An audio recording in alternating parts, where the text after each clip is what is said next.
Hallo und herzlich willkommen zurück zu R&R Production. Hier ist Robi und wir spielen weiter mit Genshin Impact. Das ist Part 234.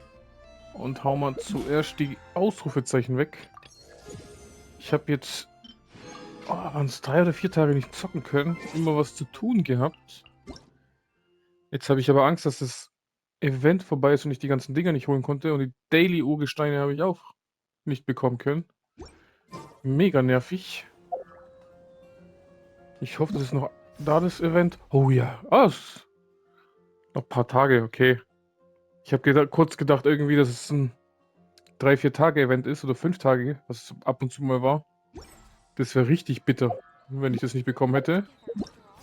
Aber sieht gut aus und ich mache das, glaube ich, gleich direkt alle. Was haben wir da? Läusefinger, los geht's. Warte bis zum nächsten Tag. Die Arbeit zum Fang von Abgrundläusen macht stetig Fortschritte und heute findet eure letzte Mission statt. Ich habe nicht mal die erste, ich habe nicht mal die anderen gemacht, nur die allererste. Beruhig dich! Beruhig dich. Lass mich erstmal die anderen alle machen. Da muss ich hin. Okay. Krieg mal hin. Ich muss auch Xylonen ins Team tun. Ich glaube, die war am besten gegen die Läuse. Alright, after you. Einfach rein da. Wir haben jetzt auch schon mega spät. Ich hätte heute fast gar nicht reingeschafft. Aber ich musste einfach rein. Ich hatte keine Lust, das Event zu verpassen.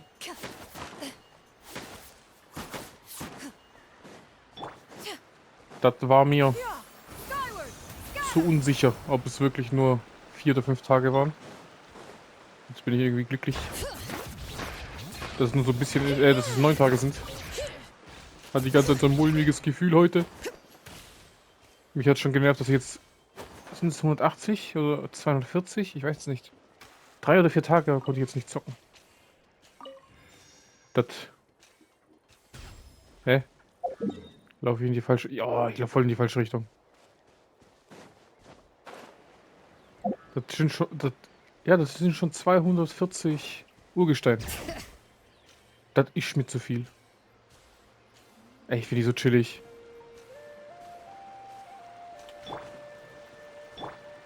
Mit ihrem gechillten Inline-Skatern.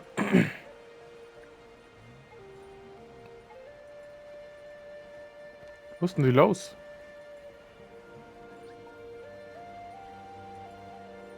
Ah, okay. Ich sehe sie, ich sehe sie. Kinich. Oh, kann man probieren?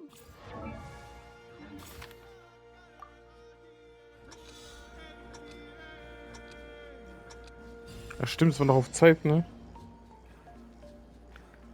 Jetzt, wo ist die Laus überhaupt nochmal? Ganz da hinten. Easy. Komm her.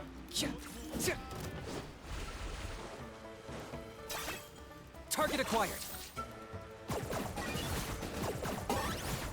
Da geht ja viel leichter mit ihm.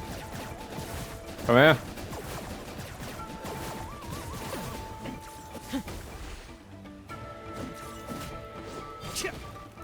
Tja. Hey. I got him cornered. Bleib hier.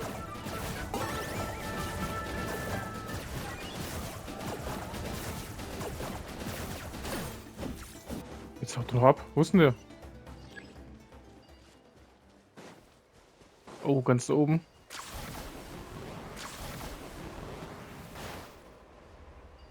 Ich komme ja schon. Was rennt denn der so weg? Target acquired. Genau. Hä?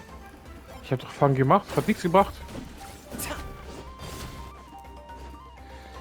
Ich check das Ding einfach nicht.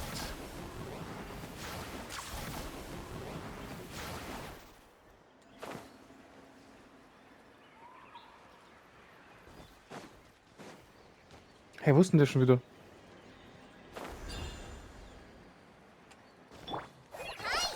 Ah. Das Ding nervt mich jetzt schon. Okay.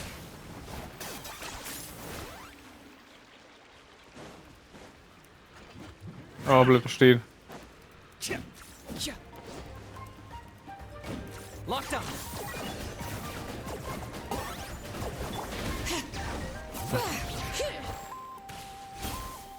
Jetzt geht doch. Halt kaputt! Hey. Oh, ich habe nicht mehr viel Zeit. Das ist blöd. Nee. Ah, tauscht auf Kenichi. Okay. Wussten das schon wieder? Ey, falsche Richtung.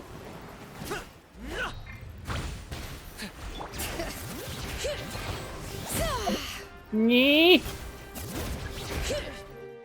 Hat's gereicht? Oh nee, zwei. Was denn? Eins. Ne, noch hat gereicht. Ich glaube, 3,30 ist der Limit.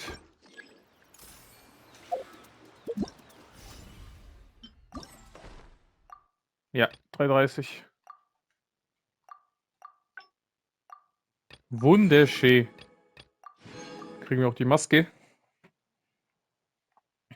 Gehen wir gleich zum nächsten. Okay, der ist hier. Was steht da? Fang 3.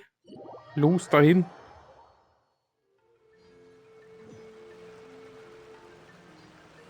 Mit Xylonen. Wie sie sich bewegt, sind so cool, Alter. Mit ihren schönen Inlinern. Wo ist gleich hier? Perfekt.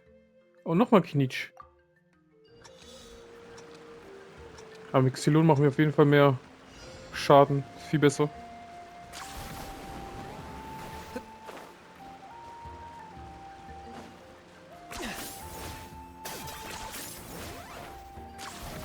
Hup.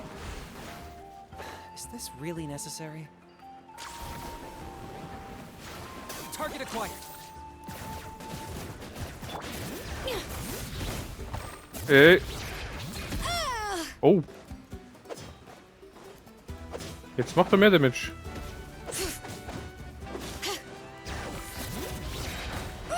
Alter. Vielleicht down? Let the mountain's veins boil! I got him cornered.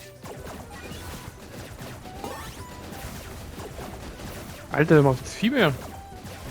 Angriff und Schaden, ne? Geh down. Mein junger Freund. Yeah, skyward! Wo ist der schon wieder?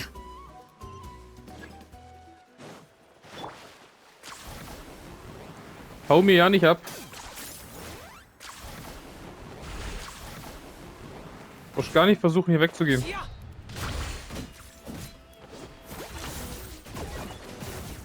Piu, piu, piu, piu. Genau, geh down.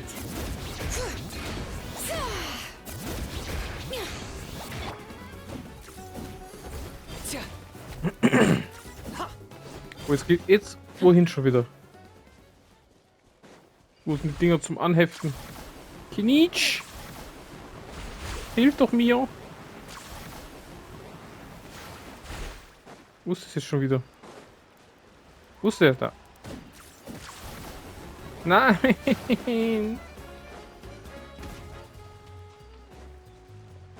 Kann er gegen die Fässer geschleudert werden? Geh an die Fässer, geh an die Fässer.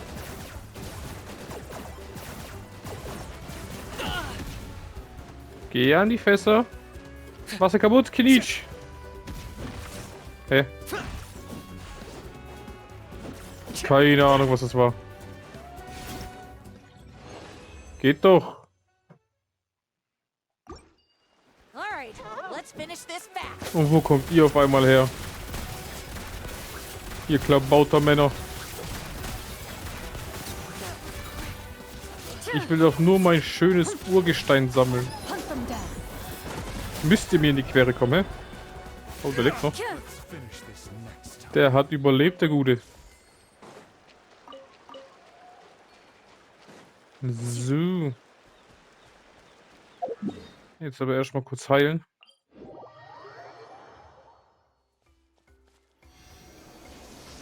Einmal full machen, bitte. Danke.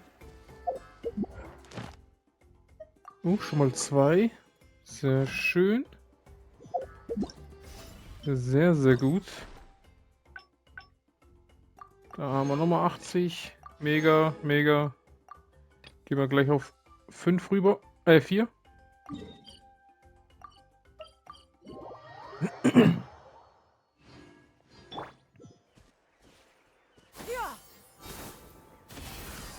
Irgendwo hier. Ey, wohin?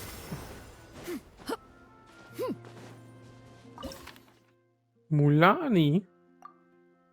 Versuchen wir es doch. Mit dem Phlogiston. Wo sind die? Wo sind sie alle, hä?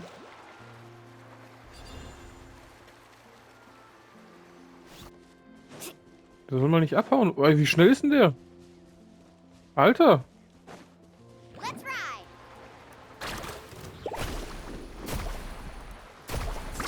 Amazing. Alter, chill mal. Der ist mega schnell.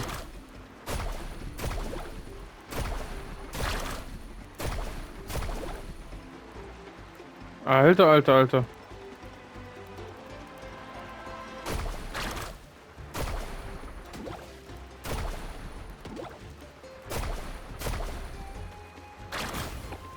Geht doch. Geh down. Oh, oh, jetzt ist es gefährlich. Off we go.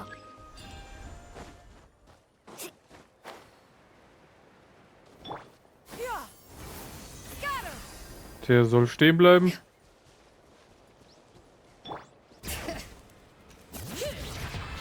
Brauchst gar nicht abhauen. Mein junger Freund. Wo ist der schon wieder? Nee.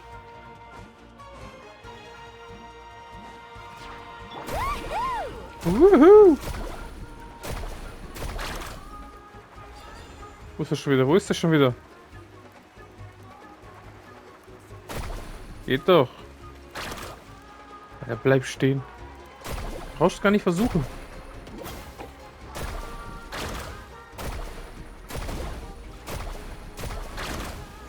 Komm. Bleib auf jeden Fall stehen, komm. Oh Mann. Yeah. Skyward.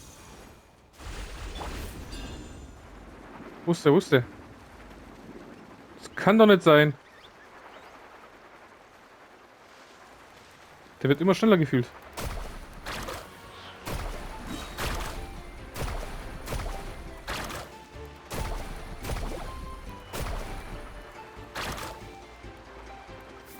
Oh nee. Need a surfboard? Ich will nur abhauen. Nee, nee, nee, nee. Bleib schön hier. Katastrophe. Aber easy. Wenigstens schlägt er nicht zurück. Schon mal, oh, gleich nochmal 2. Sehr schön. Dann haben wir Dailies schon erledigt. Ich bin begeistert. Ich glaube, die holen wir auch gleich ab. Sicher ist sicher.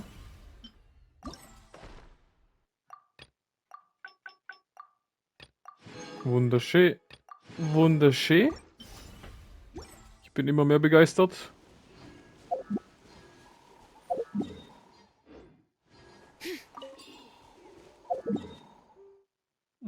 Da. Sag mal hallo.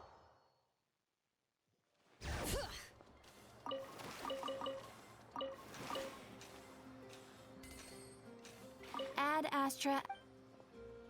Thank you for Vielen Dank. Ad Bin Astra. immer wieder aufs Neue begeistert für jeden Urgestein.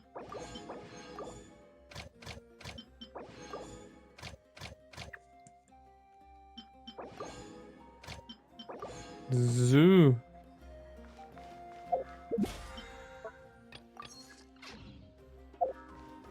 Dann kommen wir Nimm doch. Dann kommen wir doch zum letzten Punkt. Ja. Oh, das ist sogar gleich der Auftrag. Nummer 5. Dann nehmen wir den doch an. Warte bis zum nächsten Tag. Okay. Kriegen wir auch hin.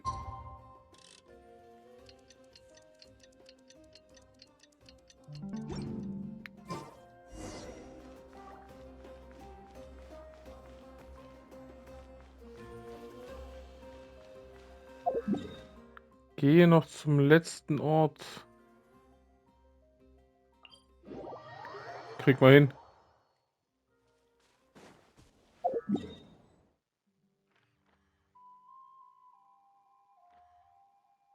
Ja, zum Glück habe ich den Teleporter noch geholt, sonst wäre ich zu weit weg.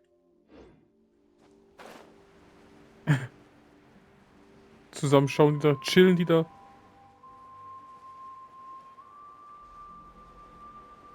Xylonen, was geht? Ich bin schon da. Wir sind Zwillinge. Schau uns doch an. Wunderschön. Ich bin begeistert. Oh, ihr seid da. Dies ist der letzte Ort, an dem die Abgrundläuse gesichtet wurden. Wir sind also fertig, wenn wir die hier fangen, richtig? Jupp. Selbst wenn ein paar entkommen, ist das keine große Sache. Ich werde Zeit finden, mich um sie zu kümmern. Und es gibt gute Nachrichten aus dem Stamm. Die Kranken haben sich in den letzten Tagen ziemlich gut erholt. Das ist wirklich eine gute Nachricht. Aber es gibt eine schlechte Nachricht für Paimon. Deine Verschwörungstheorie hat sich als falsch erwiesen. Es scheint, dass die Beeren von Natur aus dort wachsen, wo die Läuse leben. Oh, Paimon hat nicht wirklich angedeutet, dass es Fatui oder Schatzräuber hinter dieser Sache stecken. Paimon hat nur die Art von vernünftiger Vorsicht gezeigt, die jeder Reiseführer haben sollte. Ich hoffe, du kannst immer so vorsichtig sein. Hihi, na klar. Gut, dann lass uns die letzte Aufgabe schnell erledigen. Juhu, Läusefänger, die letzte Schlacht steht bevor. Ich sehe dann wieder Xylonen als, ja, Probe.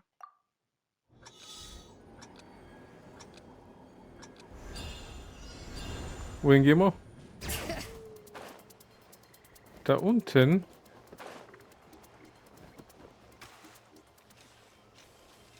Der soll doch gar nicht hier abhauen. Komm her, Kleiner. Brauchst gar nicht versuchen. Oh, jetzt greift er auch wieder an. Okay, okay, okay. Ich habe verstanden. Lass die nervigen.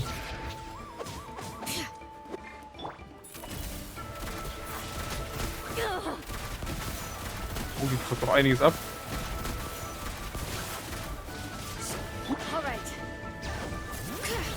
Geht doch. Mach ihn putt.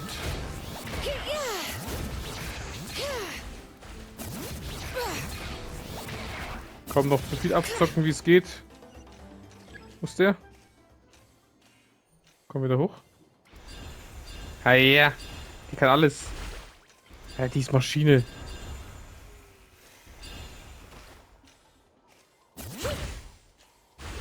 Ach, das lockt die an. Runter mit dir.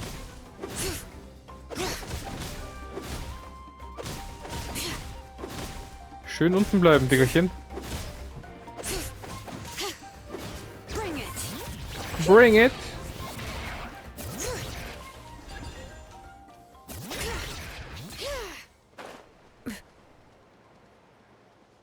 Ich komme ja schon, ich komme ja schon.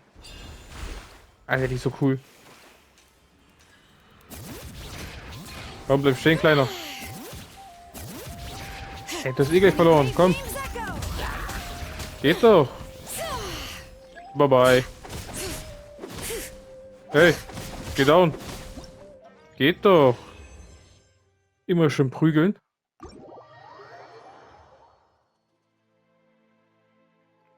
Xylonen, Rakilla und Paimon. Ororon ist jetzt schon da. Wieso macht ihr ein Event, Alter? Und wir treffen einen Typ, obwohl wir noch nicht mal in der Story getroffen haben. Schön euch hier zu sehen. Oh, wobei, eigentlich hätten wir ihn erst nach 5 Tagen getroffen. Da sind wahrscheinlich die meisten schon mit der Story fertig. Ich nehme es zurück. Schön euch hier zu sehen. Ororon, Schatten des Nachtwinds. Auch unter den Meistern des Nachtwindes, die für ihre Exzentriker bekannt sind, gilt er als außergewöhnlicher junger Mann. Er lebt einsam in der Wildnis, spricht oft in Rätseln und seine Handlungen entziehen sich manchmal der üblichen Vernunft. Mit großer Achtsamkeit und unendlicher Geduld gesegnet, ist er ein Meister im Umgang mit Pflanzen und Tieren. Sei es beim Anbau von Feldfrüchten oder der Aufzucht von Phlogostinläusen, er erzielt stets reiche Ernte. Ororon, was machst du denn hier? Hast du dich schon erholt? Hey, wie du spoilerst mich. Vielen Dank für die Besorgnis. Oh nee, jetzt weiß ich, dass er wahrscheinlich verletzt wird. Oh nee. Vielen Dank für die Besorgnis. Meine Oma hat mir ein paar Tage lang bitteres Zeug in den Hals geschüttet und mich zur Ruhe gezwungen. Jetzt geht es mir viel besser. Hey, Ororon, bist du auch hier, um Läuse zu fangen? Läuse fangen? Ah, ihr seid also diejenigen, die super süß entführt haben. Ich habe mich schon gefragt, warum extrem süß und besonders süß weg sind. So ist es also. Sind das alles Namen von Läusen? Ja. Die Namen sind nur dazu da, um sie voneinander zu unterscheiden. Ich beurteile sie nicht. Sie sind alle toll, auch wenn sie keinen Honig produzieren. Sie sind also alle deine Läuse? Sie gehören nicht wirklich zu mir. Ich greife nicht in ihre natürliche Verhaltensweise ein. Wir leben nur zufällig im selben Gebiet und kommen gut miteinander aus. Oh, tut mir leid, ich wusste ich nicht. Aber sie wurden durch den Abgrund verseucht, was sich auf dem Stamm auswirkte, also mussten wir uns darum kümmern. Ja, ja, ja, und wir haben ihnen auch keinen Schaden zugefügt. Das ist eine Erleichterung, kein Grund zur Sorge, das ist keine große Sache. Ich bin auch hierher gekommen, um dieses Problem zu lösen. Aber ich muss die Sache richtig stellen. Die Leute sind schlaue kleine Kreaturen, sie sind nicht durch den Abgrund verseucht, sondern haben sich selbst entschieden, diese Energie zu fressen. Was? Sie haben sich entschieden, die Energie zu fressen? Ja, genau. Sie essen immer nur ein kleines Stückchen auf einmal. Dieses bisschen reicht zwar aus, um ihren Körper zu vergrößern, aber es bringt sie nicht um. Dann fliegen sie weit weg und erzeugen irgendwo anders Phlogiston, Honigperlen, in denen die Schadstoffe versiegelt sind.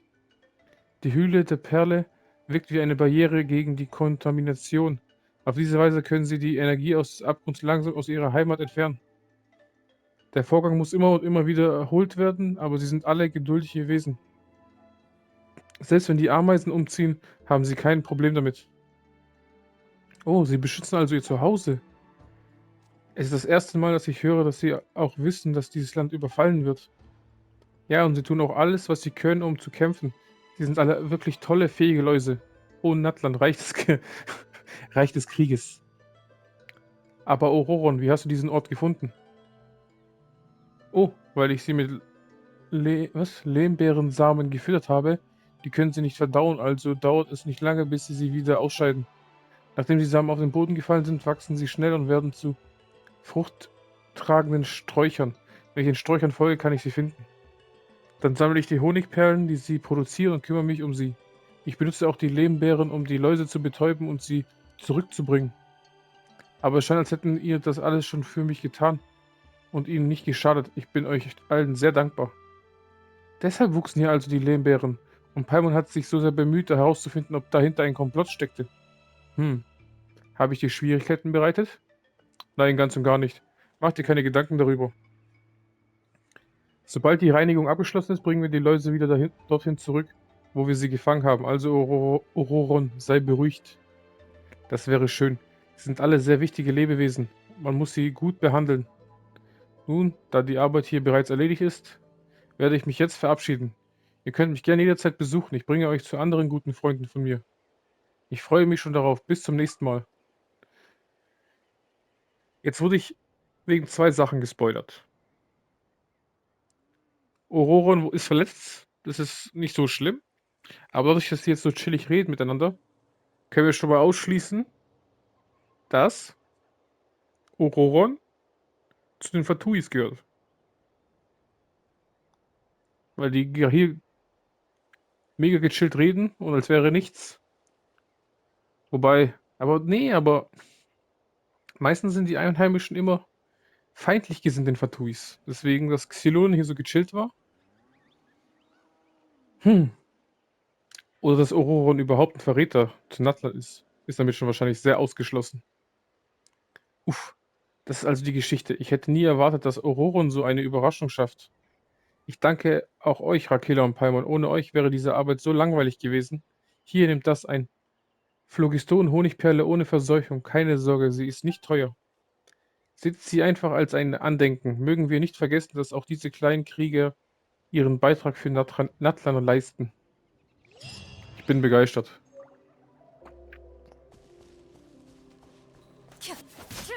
Gib mir Fleisch.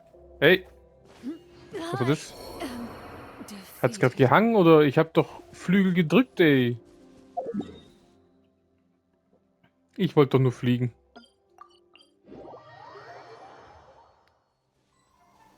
Das, weil ich den Kleinen da gekillt habe. Das war direkt die Rache. So, holen wir das letzte ab. Vielen Dank, vielen Dank. So. Das nehmen wir doch gleich auch mit. Die muss ich auch machen. Verstärke 5 Sterne Artefakte. Insgesamt um 30 Stufen. Das ist hart.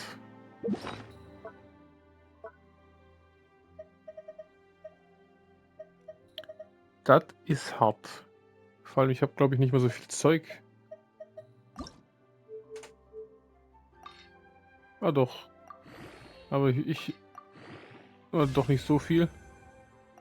Ja, schon leer. Schon leer. Naja, nicht mal Level Up. Egal. Man kann es ja versuchen.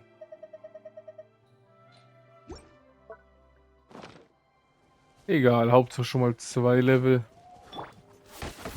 So. Wir haben das jetzt auch gemacht. Hier haben wir dann auch nichts mehr. Ja. Dann können wir eigentlich weitermachen mit unserem, wie heißt der Arkon-Auftrag? Wohin der Rauch zieht. Jenseits des Rauches und der Spiegel. Machen wir den nächsten Teil unserer Quest. Wo muss ich hin? Dahin. Jetzt suchen wir wirklich nach unserem Kumpel Ororon. Oh, hier ist eine Truhe. Hello? Da sage ich doch nicht nein. Komm her, Kleiner. Oh, ich habe noch Xylonen dabei. Fängt schon mal gut an.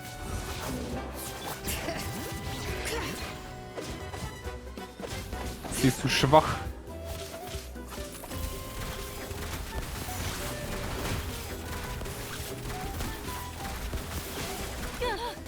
Hey.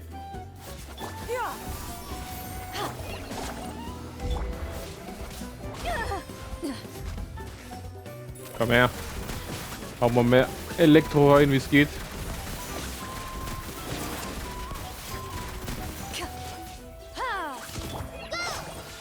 Go!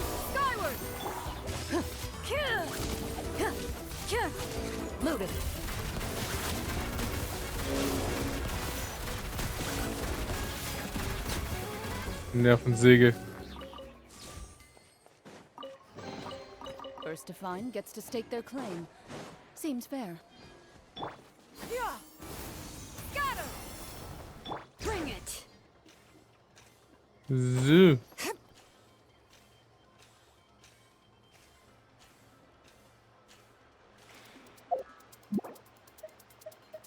Ach, hab ich doch gar nicht. Wie die mal post, Alter. Oh. Ich bin bereit. Ich bin so cool. As you wish. Ich bin Xylonen aus Tirol. So. Hello.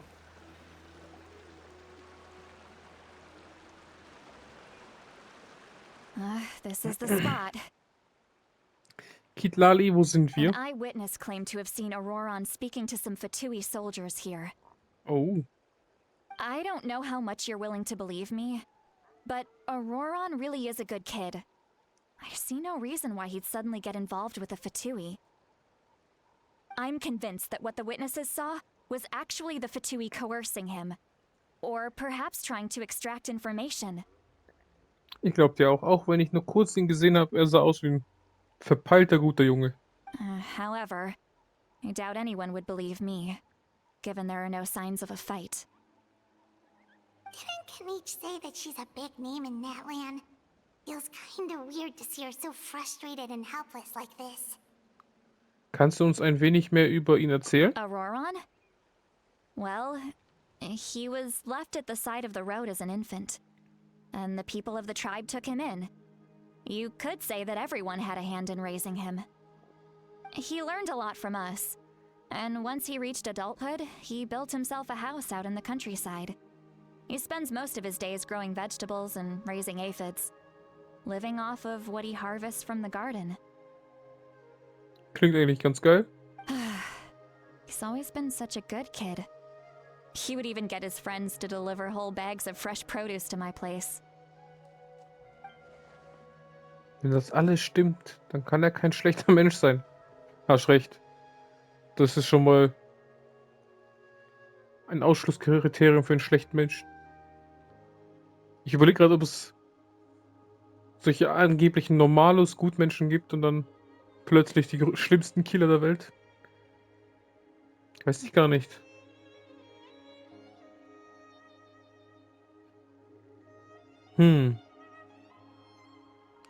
Wie hieß nochmal die Serie mit dem Volkswagen Beetle-Typ da, der irgendwie Serienmörder war und dann die ganzen Frau mit einem Beetle aufgerissen hat. Oh, wie war denn das? Das war doch, glaube ich, auch kurz. War das der, wo dann die Serie bekommen hat? Ah, ich hab's vergessen, wie der hieß. Oh well, let's keep looking. He can answer all of our questions once we find him. Weil ich meine, wenn man so viele Frauen aufreißen kann, dann muss man ja irgendwelche Skills haben und nett sein und weiß was ich. Und das noch mit einem Volkswagen Beetle. Was ein Volkswagen? Doch, so ein kleiner Käfer, glaube ich. Ich weiß gar nicht mehr. He's been raising phlogiston aphids for a long time, and since they were disturbed, they secreted a special type of phlogiston. We can use that substance to track his movements. Let's follow the phlogiston trail. Huh? What trail? Paimon doesn't see anything. Elementarblick. Oh, right. I forgot your eyes don't naturally perceive such things. Here, give me your hand.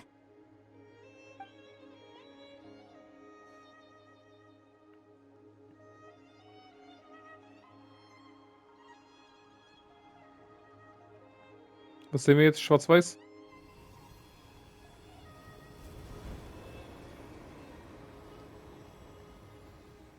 Magic. Was ist los?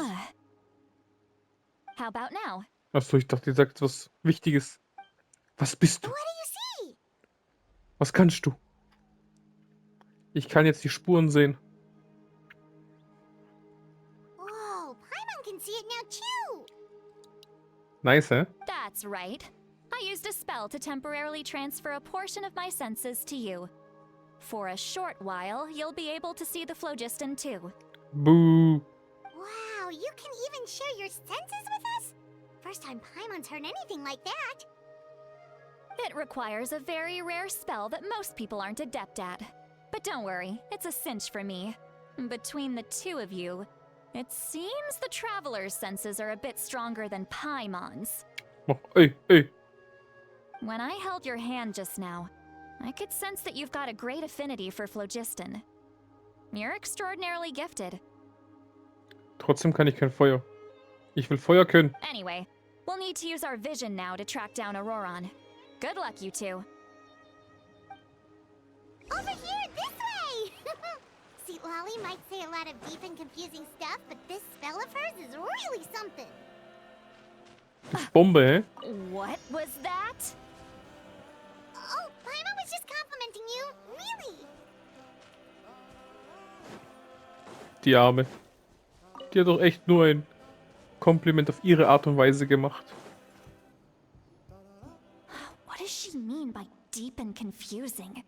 As far as elderly shamans go, I'd say that I'm already pretty easy to talk to. Is there any other old hag who's as fluent in the language of the youth as me? Es ist ihre innere Stimme. But is my way of speaking still not trendy enough? I've already tried my best to match their speech patterns. But given the looks on their faces just now... Or perhaps I'm still not fashionable enough? But that can't be, right? Ugh. Don't tell me they're still getting the impression that I'm super old-fashioned. Hören wir ihre Gedanken? Das wäre auch so lustig. Ich glaube, ich habe gerade eine Stimme gehört. Warte. Die war nicht von außerhalb. War sie in meinem Was Kopf? that? See Lolly's voice? Sieht so aus. Und jetzt hört sie Paimon.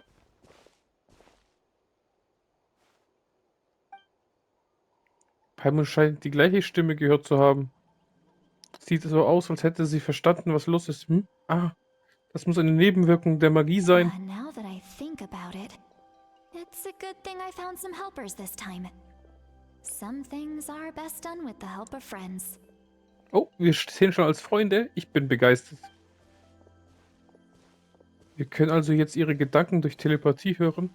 Sehr beeindruckend. Sowas kann nur Sitlali. Oh? They appear to be feeling quite confident. Looks like our work will go smoothly. Na klar, überlass das ruhig uns. Achso, sie kann es aber nicht hören? Die Arme. Untersucht das Lager. Hey, looks like there's a new camp over there. Let's go take a look. Ich bin da. Ich bin bereit. Ey. Oh. Yep. Judging by Paimon's experience as a guide, it definitely looks like people set up camp here. Jetzt habe ich nicht gehört, was sie gesagt hat. Wait. The phlogiston here is a bit odd. Let me see. Paimon sees a small shape here. Could it be some sort of symbol? This is a distress signal for the Masters of the Night Wind. Only someone from our tribe would recognize it. So Ororon was indeed being threatened. Nicht gut. We've got to find him. Fast. Let's go. Leaving such a subtle mark implies that he was trying to be discreet. In other words, he was probably under the Fatui's watch. Gar nicht gut. If they notice us, we can just charge in and fight them to the death. But what if my darling grandson is also there? I can't have him caught in the crossfire. Also sie mag Ororon richtig, hä? No, I've got to be careful. Otherwise he'd get hit as well. How annoying.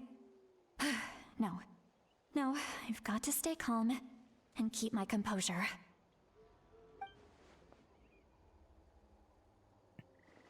Wir retten schon deinen Darling. Grandson. Ich mag die Kitlali, wie sie heißt. Ach, nix drin. Buh. Buh. Was ist halt dahin? Ist da irgendwie nach rechts gebogen geradeaus. Da sind ein paar Steinchen. Nehmen wir auch mit. Sage ich doch niemals nein. Vielen Dank.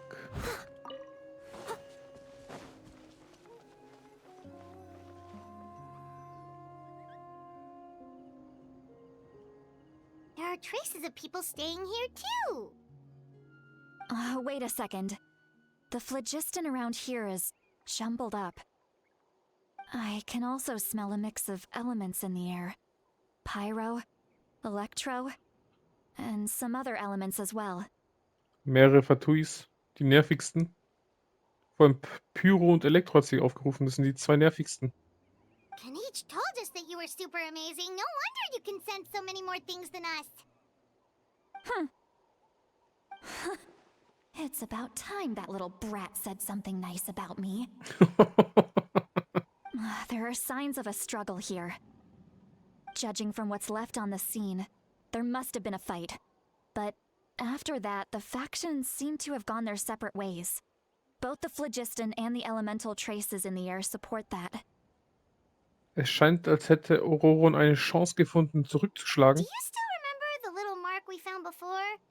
Paimon's thinking, what if Ororon wanted to leave another distress signal, but was caught by the Fatui? Das wäre nicht gut. Kitlali sieht sehr besorgt aus. Dem Hilferufsymbol von vorhin nach zu urteilen, wurde Ororon tatsächlich von den Fatui festgehalten. Angesichts des zahlenmäßigen Unterschieds konnte er sie sehr wahrscheinlich nicht Given überwältigen. there are 2 signals leading from here, we should split up as well.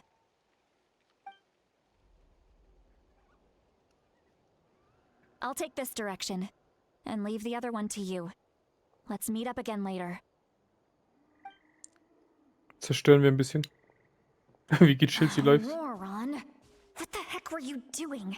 It's one thing to trouble me, but now I had to bring other people into this as well. Oh, you little brat. And off she goes. Traveler, did you hear all of that as well? Yep. Once Lolly left, that voice went away as well. Paimon even tried calling her name inside Paimon's head, but there was no response. Die Telepathie funktioniert also nicht in beide So you were Richtungen. thinking the same thing. Paimon also thought that if we could hear what she was thinking, then she could probably also hear what we were thinking in our heads. Ich glaube nicht, dass Kitlali da etwas bemerkt hat. She did say that she was quite adept at this spell, and it doesn't sound like she's had any trouble with it in the past. Huh, maybe we're a special case and can hear her thoughts as a side effect. If you think about it, she's really got a lively inner world. It paints quite a different picture from Paimon's first impression of her. Komm.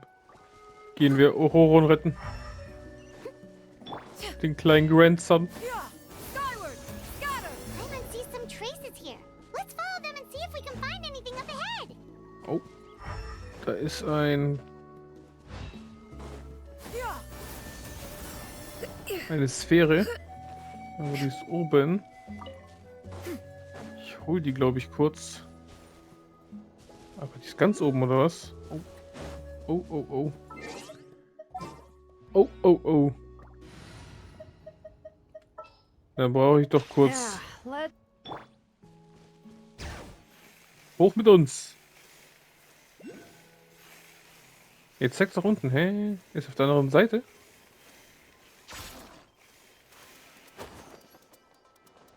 Sí. Sí, claro.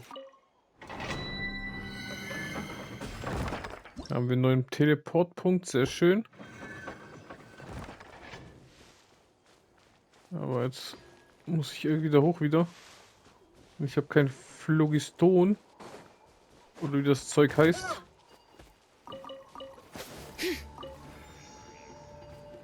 Mach full das Ding. Ich stecke ich noch fest. Komm, wir müssen hoch.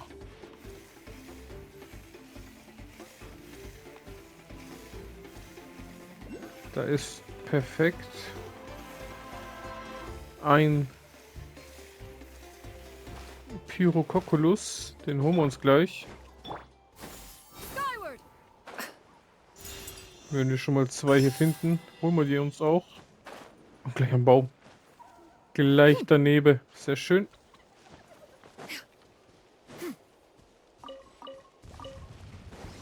Ready. Komm her. Unkraut wird schnell zerschossen.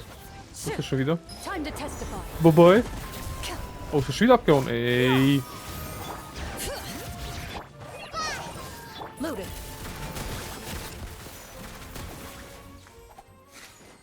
Geht doch.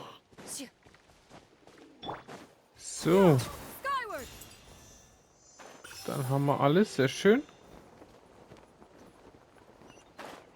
Bevor wir da reingehen, tauscht mal wieder auf Noel. Dann sind wir startklar.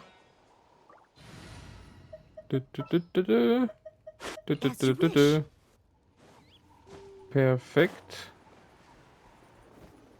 Da ist wieder ein Lager da hinten. Wie geht Schild, die läuft. Topmodel. Hier gibt es Spuren von Phlogiston, Did you aber find something? ich habe Spuren von Phlogiston gefunden, aber die Spuren enden hier abrupt. Huh. So we can't tell where Ororon might have gone from here. In die Luft wahrscheinlich, wenn es abrupt endet. That's weird. The phlogiston trail suddenly stops. We can't make anything of these footprints either. But he can't have just evaporated into thin air, right? We know he wasn't alone. He had all those Fatui with him. Paimon hat recht, das ist alles sehr seltsam. Außerdem, So, you can hear the sounds of the wind from beneath the earth. jetzt höre ich schon wieder eine Stimme.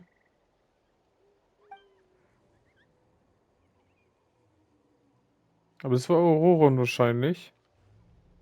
Wer spricht da? Oh oh.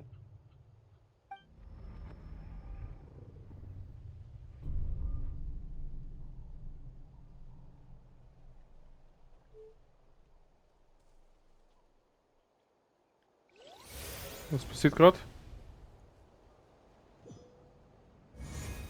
Eine Sphäre? Oh ja. Ah, wir sind unten bei miHoYo, oder wie es heißt.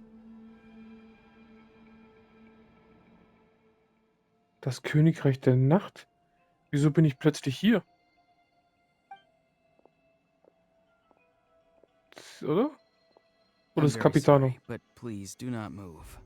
I have no desire to hurt you. Hm. Die Stimme. Ist es Kapitän? Nee, Capitano hat sich anders angehört, oder? Jetzt ist schon wieder ein Monat her. Ich kann mich nicht erinnern.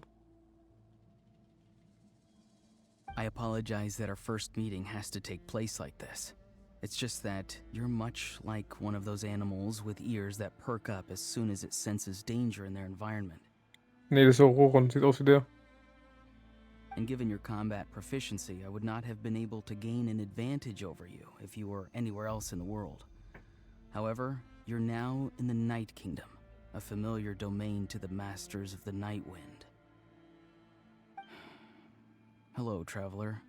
I'm Ororon, the one you've been searching for.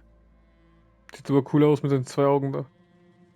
Bist du aus dem Gewahrsam der Fatui entkommen? Ah, the Fatui's custody. I see. So even Granny has told you that I was coerced by the Fatui. I'm afraid you've been brought here by a lie, like a false omen in the lingering smoke. Wie jetzt hat Oma uns angelogen? My friend and I only left those traces to lure you here. Deceiving you was never our true intent, however. It was simply the fastest and most feasible way for us to set up a meeting. Oh, Capitano auch. Es ist Capitano. Greetings, traveler from afar. Oh, die Stimme ist geil. Be careful with this traveler. Her soul is temporarily restrained by us, and it appears to have become more fragile in the process. It's taking all my concentration to hold on to her. It was I who tasked Ororon with leaving the traces to lead you here, and I who used the Master's ritual to bring your soul to the Night Kingdom. Ihr arbeitet also zusammen. I've heard much about you from the past encounters you've had with my colleagues. Given the present situation in Natlan, I would like to sincerely request a formal meeting with you, in person. Hey, ich zieh schon mein Schwert, Alter. Ihr Fatuis, ihr bringt mir nur Unglück. I will use the opportunity to explain my goals and motivations to you, as well as why I mistrust Malwika, the Pyro Archon. I believe there is little reason for you to blindly follow her plan. Hey, ich mag sie. Sprich jetzt nicht schlecht über sie. Deine Leute machen hier immer Scheiße und ich muss es ausbaden. If you would like to hear our intel, then find us to the east of the stadium. But remember, not a word of this to anyone. I would like to avoid any further conflict. Jetzt bin ich ein bisschen verwirrt. Wer ist jetzt gut, wer ist böse? Again, once you return to reality. No matter what I say, please help me keep this a secret. This is all to avoid dragging Granny into this conflict.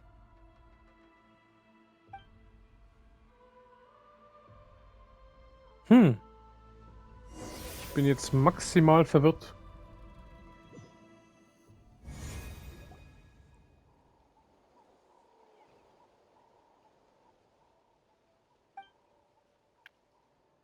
Hey, what happened just now? You suddenly collapsed and stopped responding. Ah, alles in Ordnung. Wurde meine Seele soeben gewaltsam aus meinem Körper entfernt? Das würde erklären, warum ich Paimon überhaupt nicht hören konnte. Hey, why are you sitting on the ground? Are you okay? See, Lolly! She froze for a moment and then just collapsed to the ground. Could it have been those leftover remnants from the Night Kingdom? Do you have any itches or pain anywhere? Mir geht es gut, mir war nur etwas schwindelig. Don't worry, we can take a short break. Sorry, I know I asked for your help. But had I known you were feeling unwell, I wouldn't have taken you on this trip with me. Wenn Sie nicht gelogen haben und vernünftige Gründe für Ihr Handeln haben, sollte ich Ihnen vertrauen? Ich könnte Kitlali und Paimon auch die Wahrheit sagen, aber das würde bedeuten, dass ich die neue Spur aufgebe. Ich hatte ja noch nicht viel mit der Fatui oder dem Meister der Nachtwinds zu tun. Also wäre es wohl besser, wenn ich nichts sage, bis ich mehr Informationen kriege. If you're feeling sick, you should just say so. See, Lolly should be able to, exorcise any ghosts or weird stuff that you picked up in the Night Kingdom. A seasoned traveler must know the importance of not pushing yourself beyond your limit. If you need anything from me, just say the word. Ich danke euch, mir geht es jetzt gut. In any case, let's take a bit more time to rest now.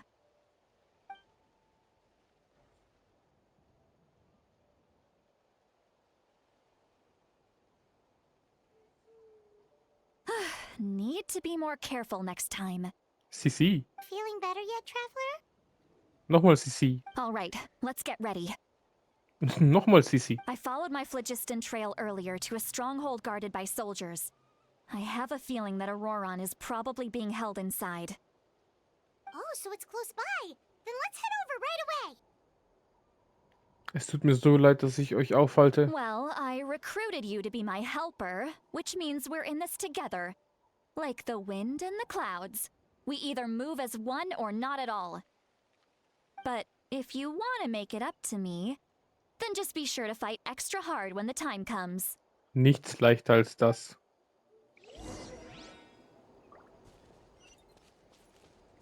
My name is Destruction. Ich kann alles zerstören.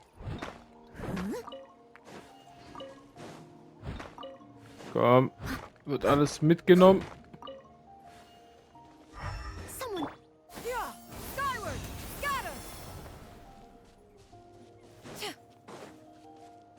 Oh, da sind sie. Ich sehe schon ein paar Fatuis. Fatouche, ich komm schon. Look over there. Paimon thinks she sees someone in the middle of the camp. That's Ororon. So he really was taken by the Fatui. Das ist also Ororon. Er sieht genauso aus wie im Königreich der Nacht. All right, we'll take the lead. Und schlage ich mich jetzt durch, oder?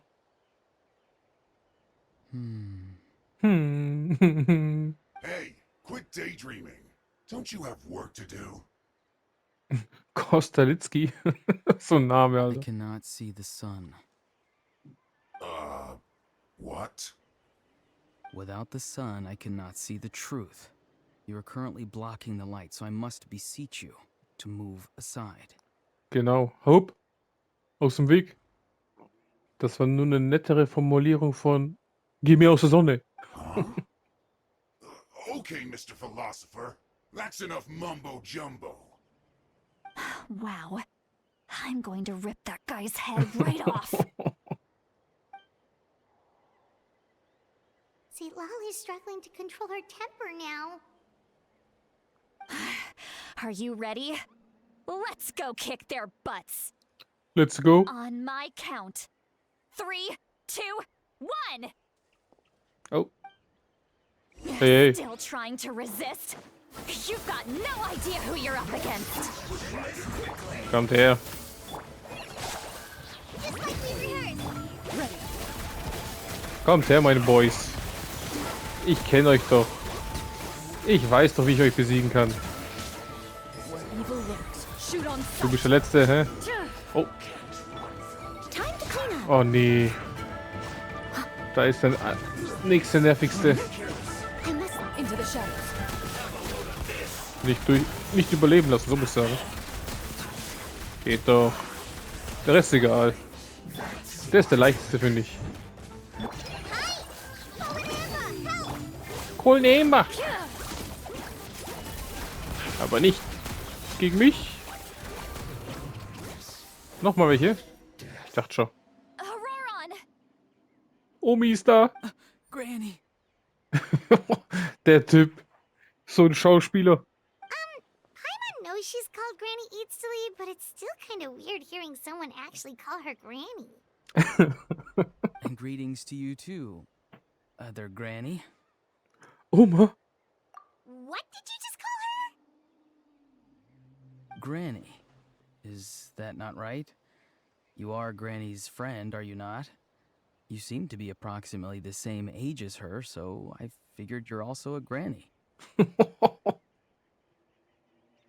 Ich bin gespannt, was es sagen würde, wenn du der Ding wärst. Würde dann Opa sagen? Das wäre lustig. How many times have I told you? It doesn't work like that. There are a lot of people who look about the same age as me. You can't go around calling everyone Gramps or Granny. Ah, da hat er bestimmt wirklich Opa gesagt zum Traveler. Oh, wait. He's not a child, is he? Don't tell Paimon he's one of those people who look like an adult but are actually only 8 or 9 years old. Oh, your words have pierced my heart like a thorned vine. Given how hard those thorns are to remove, I may just need to find a pair of tweezers. Why are you so upset? You can just say yes or no.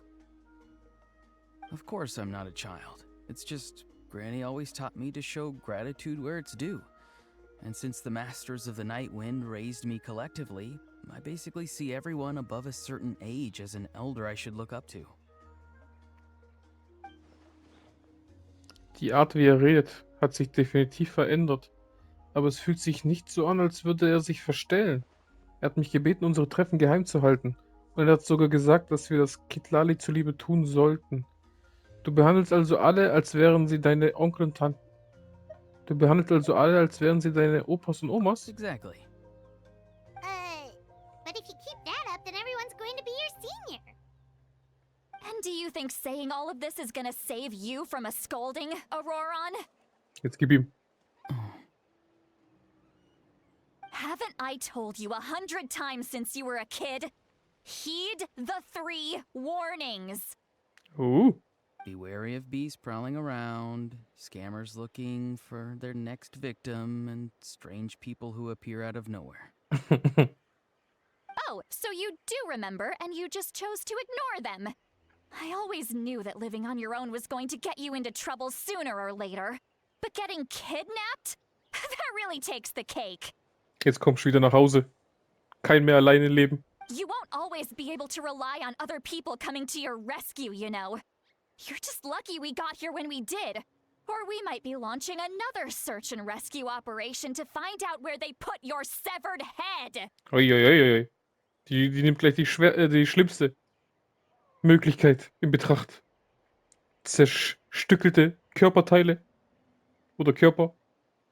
Wahrscheinlich ist dann die nächste Aufgabe, finde alle 6 Gliedmaßen. Oder nicht Gliedmaßen, wie sagt man? Oder 6 Teile. I'm sorry, Granny. I'll be more careful next time. Next time? Oh, Good one. You think there'll be a next time after this? Not a chance. Hausarrest. They didn't hurt you, did they? No, they just asked me a lot of questions about Natlan's terrain and made me draw a map of the ley line distribution. Okay, now answer me honestly. Were you the one who helped the captain escape after his battle with the Pyro Archon? Ooh. Yes. So why did you do it? Because because they said they would need my help from there on out. They also said that if I refused, they'd just come to you, Granny, and they'd already figured out a way to make you do their bidding. Hey! I'm no ordinary granny! Would they really dare to come after me? And you! Did the gods give you a brain just for you to not use it?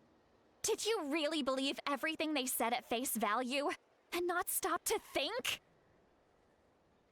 Thankfully, the Pyro Archon only asked that we find the mysterious individual from the Masters of the Night Wind, and didn't slap your name on a wanted poster. Don't think for a second that she doesn't know what's happening. Even if the truth that you see will soon manifest into reality, there is still no need to preemptively panic. Have you forgotten the words that I've taught you? I'm sorry. Forget it. We can submit the details of this camp and the defeated Fatui as evidence of your innocence. Let's clean this place up and get back to the city. Ororon, you better remember this lesson well and seriously reflect on your actions. Also, once we return to the city, come to the speaker's chamber with me. I'll need you to explain everything. Ich weiß jetzt nicht, auf welcher Seite ich sein soll. Ich mag miHoYo, oder wie die heißt, vom Look her. Und sie war auch mega nett. Ich habe sogar noch gesagt im letzten Archon Quest, dass sie viel netter und viel gechillter ist als die meisten anderen. Nur Zhongli ist, würde ich sagen, von Anfang an gechillt zu uns. Oder? Ja, Zhongli war immer nett zu uns. Venti eigentlich auch, aber der war nutzlos. Ich mag Venti nicht. Ja. Der Rest war... Nee, also Hida war eigentlich auch nett zu uns, sie war bloß nie da. Konnte halt nicht helfen. Die ganze Stadt war halt gegen uns.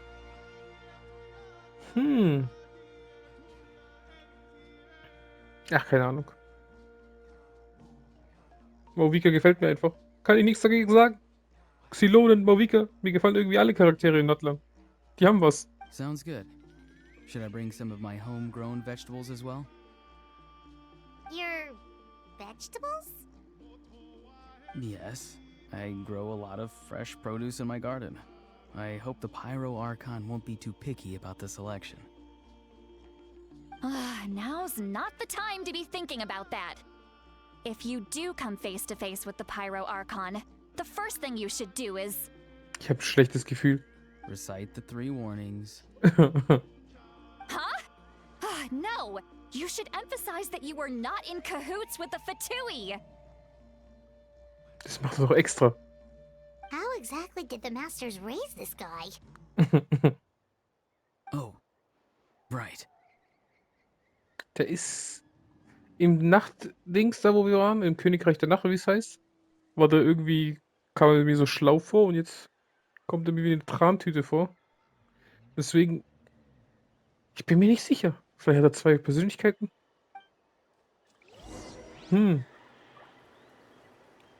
Okay, oh, den Teleporter nehmen wir mit, wenn wir schon mal hier sind.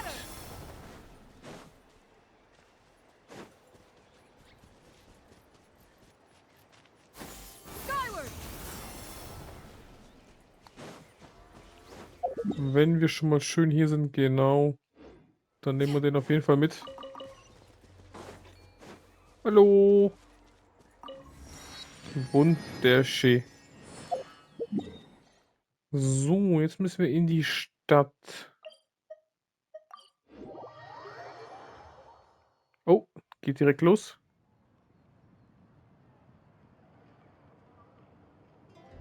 Ihr seid zurückgekehrt und Ketlali bringt euch nun in die Kammer des Sprechers, wo ihr alles erzählt, was Ororon zugestoßen ist. I see. So Ororon came to the captain's rescue because he promised to help him in exchange for Lali's safety. That's right. I'm sorry. Now that you know Ororon was only trying to protect another member of his tribe, could I ask you to petition the Pyro Archon for her forgiveness? We'll give her a full report.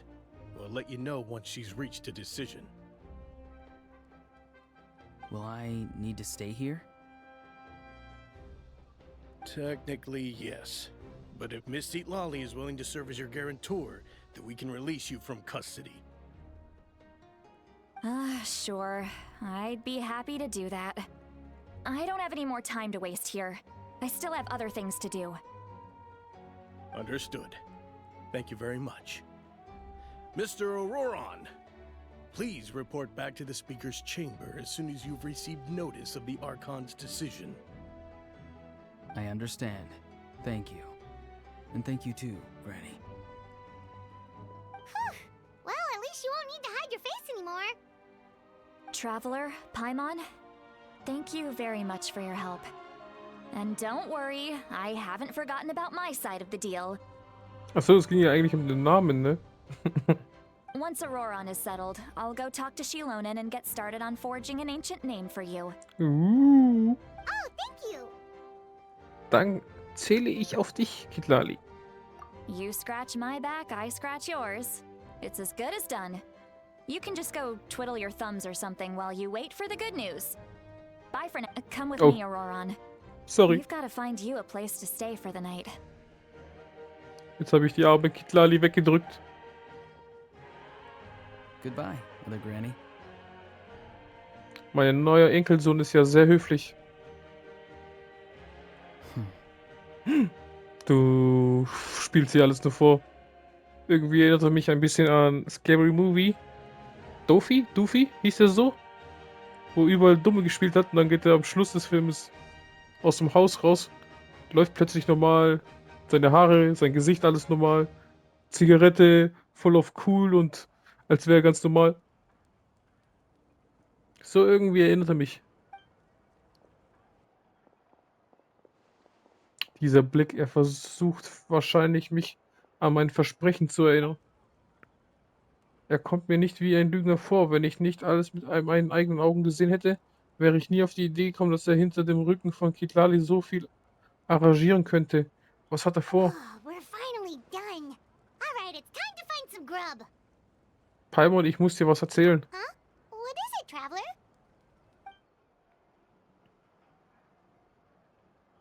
What? That captain? Ach, Paimon. Nicht so laut. Sorry. Paimon just didn't see that coming. So you really saw him in the Night Kingdom? And he didn't attack you? Wahrscheinlich hat jetzt die Pyro-Arkon direkt Paimon gehört. Oh, that Ororon. What is he up to? He sounded earnest enough just now. Paimon would have never guessed anything was happening.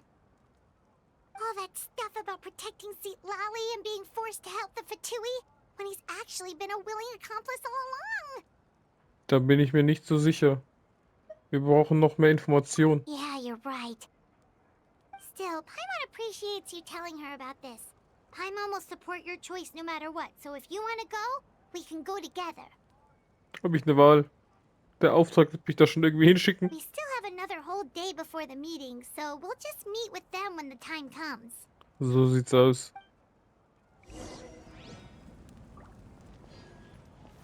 Warte bis zum nächsten Tag, 20 Uhr. Machen wir gleich. Ich will nur die Tontafel ansehen. Ah ne, die war unten irgendwo. Falsches Ding.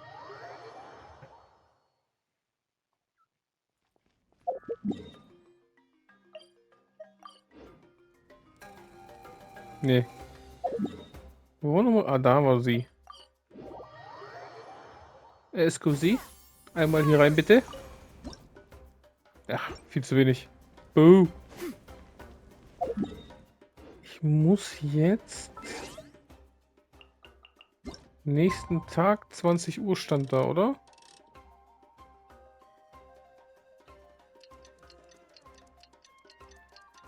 Und dann treffen wir El Capitano.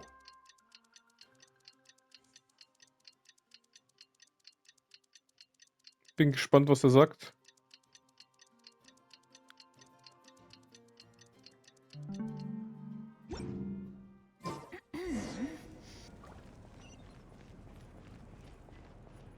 Das ist 300 Meter. Oh. War da nicht der Ding? In dem Eck hier auch. Der Weg in das Nachtkönigreich, oder wie es heißt? War das nicht irgendwo hier? Oder da unten im Wasserfall?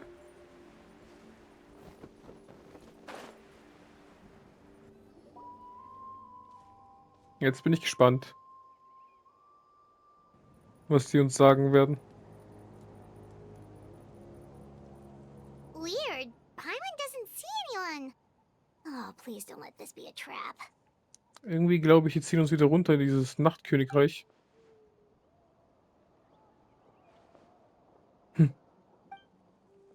Ororon! What was that? Good evening. Nice to see you again. It's you. You shouldn't pop up from behind people like that. What are you, a ghost? I'm terribly sorry. It's just a force of habit.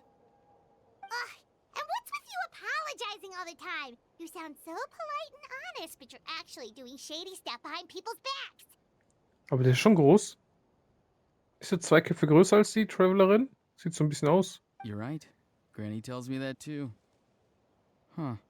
Come to think of it, you remind me of her. Sometimes you two sound really similar, you know.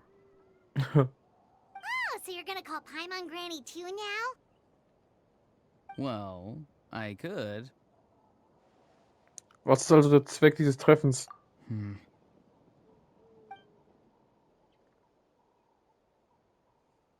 Kein El Capitano? It's all clear. Over to you. Excellent. The fact that you showed up proves that I was right about your character. Ich interessiere mich nur für Informationen. Yet, there's been a lot of talk about you. Child told me that you're passionate about the unknown and willing to take risks. Rather than facing you as an enemy, I would much prefer to bring you to my side. Ich sag mal so, die meisten von euch sind Nervensägen. Ja. Punkt. Brauche ich eigentlich gar nichts mehr sagen. Der Graf ist okay. In dem Sinne, dass er einfach nur kämpfen will und ein bisschen nicht so strategisch. Aber der Rest von euch? Wie ist nochmal die Frau Senora? Grässlich. Der El Doktore? Grässlich. Sacramouche? Grässlich. Okay, ihm ist was Grässliches passiert, aber er selber ist ja auch gefühlt ein Massenmörder. Wen haben wir noch getroffen? Oh, Alekino. Sie ist cool. Aber man weiß ja nicht viel von ihr. Ich muss mal die Story von ihr machen. Weil ich glaube, sie ist sogar ein Gegner, wo man Items bekommt, ne? So ein rosa Apep-Style. If we allow the current state of things to continue, we will inevitably clash. And that's a scenario that I'd very much like to avoid. Warum? I've long heard of your exploits across the nations. Though you have crossed swords with my colleagues many times, I know that you are by no means an unreasonable person. Ich würde sie alle töten, wenn ich könnte. Oder die meisten. And once you've learned the truth that the Pyro Archon miHoYo would never willingly share with you, you may just find it in your heart to consider my proposal. I assume you've already been informed of the Pyro Archon's plan. In order to defeat the Abyss and save Natlan, she still needs 2 more heroes to appear. Yep. Wait, how did you know that? Never mind. Guess that's not important now. I've long kept a close eye on her plan. To be frank, it's an exceedingly risky plan. Will the heroes really appear? And even if they come to her, will their power be enough to drive the Abyss back? Vielleicht bin ich einer dieser Helden. Was dann? If any part of the plan goes awry, all of Natlan, even all of Tevat, will pay for her mistakes. Ja, das stimmt auch wieder. Zweischneidiges Schwert. Ein Fehler und das Schwert rammt sich in dich rein, ne? Beim Blocken oder irgendwie sowas. Now, you may have been led to believe that this is the only plan available to her. But what if I told you she's had another emergency plan all along, the details of which she has chosen to keep hidden from you? Und woher kennst du das? Das ist die Frage. An emergency plan? Woher kennt er den Notfallplan? Yes. A way to keep Natlan intact, even if her original plan fails. But given the painful cost of its execution, she has chosen to keep it as a mere backup plan. Das Szenario, das jetzt möglich wäre, oder zwei zu sagen. Er ist ein Freund von ihr. Und sie denkt, er ist tot, unser El Capitano. Und er weiß von dem Notfallplan. Der zweite ist, er lügt und will einen Keil zwischen uns und dem Pyro-Arkon treiben. Und wahrscheinlicher ist der Keil, weil er ein Fatui ist. Dieser Fatui-Monster. Whether this stems from hesitation, fear, or even naivete, I cannot say. But Natlan cannot afford to wait until she comes to her senses. My fear is that given the enormity of the decision, she will be reluctant to confront the dire reality we face until it is too late. There will be no time left to execute the backup plan, and all of Natlan will be lost to the abyss. We have to make the decision for her, here and now. Das ist eine reine Spekulation von dir. Yeah, do you have any evidence for all this? Just telling us a bunch of scary stuff isn't enough, you know. Besides, wasn't it you who tried to seize the Gnosis for the Tsaritsas plan?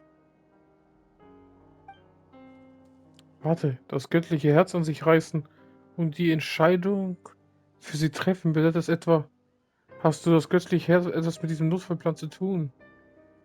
Sehr wahrscheinlich hat das göttliche Herz... Oh. I knew you to be clever enough to see. That's right. I did not seek the Gnosis for the Tsaritsa. Dann für den Plan, um zu... Ah. Since I was defeated in battle, I must put to rest my thoughts about the Gnosis. But even so, my desire to save Natlan remains unchanged. Ist er ein Einheimischer von Natlan? Das wäre auch geil. Wenn die letzten zwei von den 6 Kriegern Capitano und die Travelerin wäre. Das wäre so lustig. And now, I have found a new way to solve the crisis. We can implement it immediately if we reach an agreement. Mauvika. Someone's here. Huh? The captain disappeared! Something is rapidly approaching. Oh no. Ist der Pyro-Arkon? Das wäre lustig. Something! Bad news, chump! It's your granny! Ich dachte schon. See,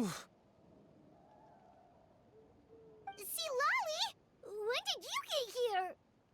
I knew something was amiss after we were separated. Hidden ceremonial tools, an unconscious traveler. I must say, I'm very curious about what you're up to. How dare you go behind our backs like this, Ororon? Colluding with the Fatui? Really?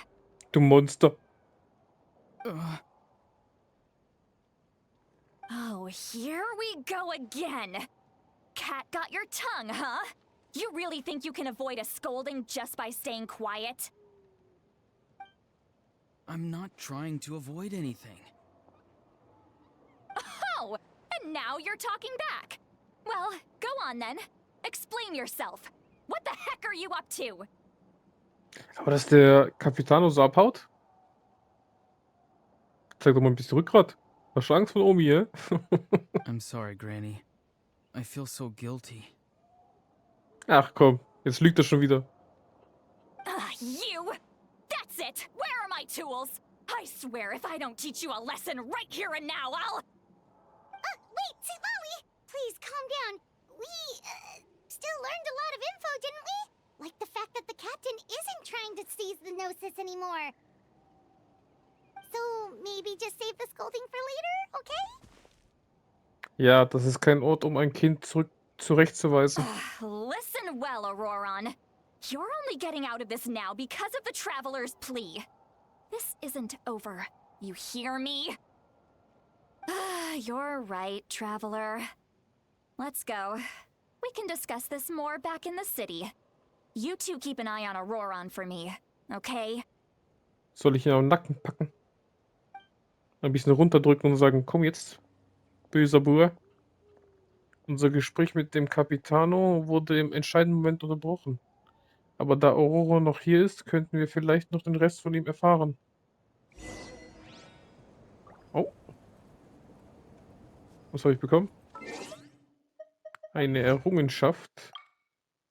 Mache offiziell die Bekanntschaft mit Capitano, einem der 11 der Fatui. Nicht einem, dem ersten. El Capitano. Alter, er konnte fast auf Augenhöhe mit einem Archon kämpfen. Und wenn man das vergleicht mit La Signora und Shogun Raiden, das war ja erbärmlich.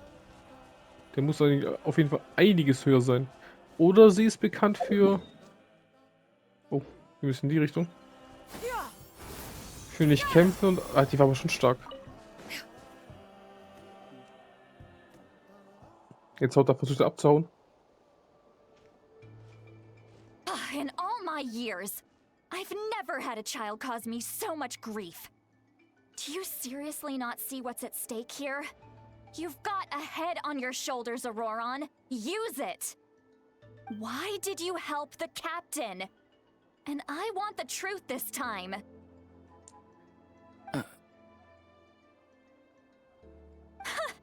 No answer? Think you're being smart? Then let me ask a different question. What does the captain want? What is his purpose in Natlan? Er will der Pyro-Archon sein. Das könnte auch sein. Das wäre eigentlich ganz cool. Er lügt nur ihn an, um selber zum Pyro-Archon zu werden. Weil die haben doch gesagt, ein Mensch kann in Natlan ein Pyro-Archon werden. Der stärkste Krieger oder so, irgendwie sowas, ne? Really? You're just going to stonewall me?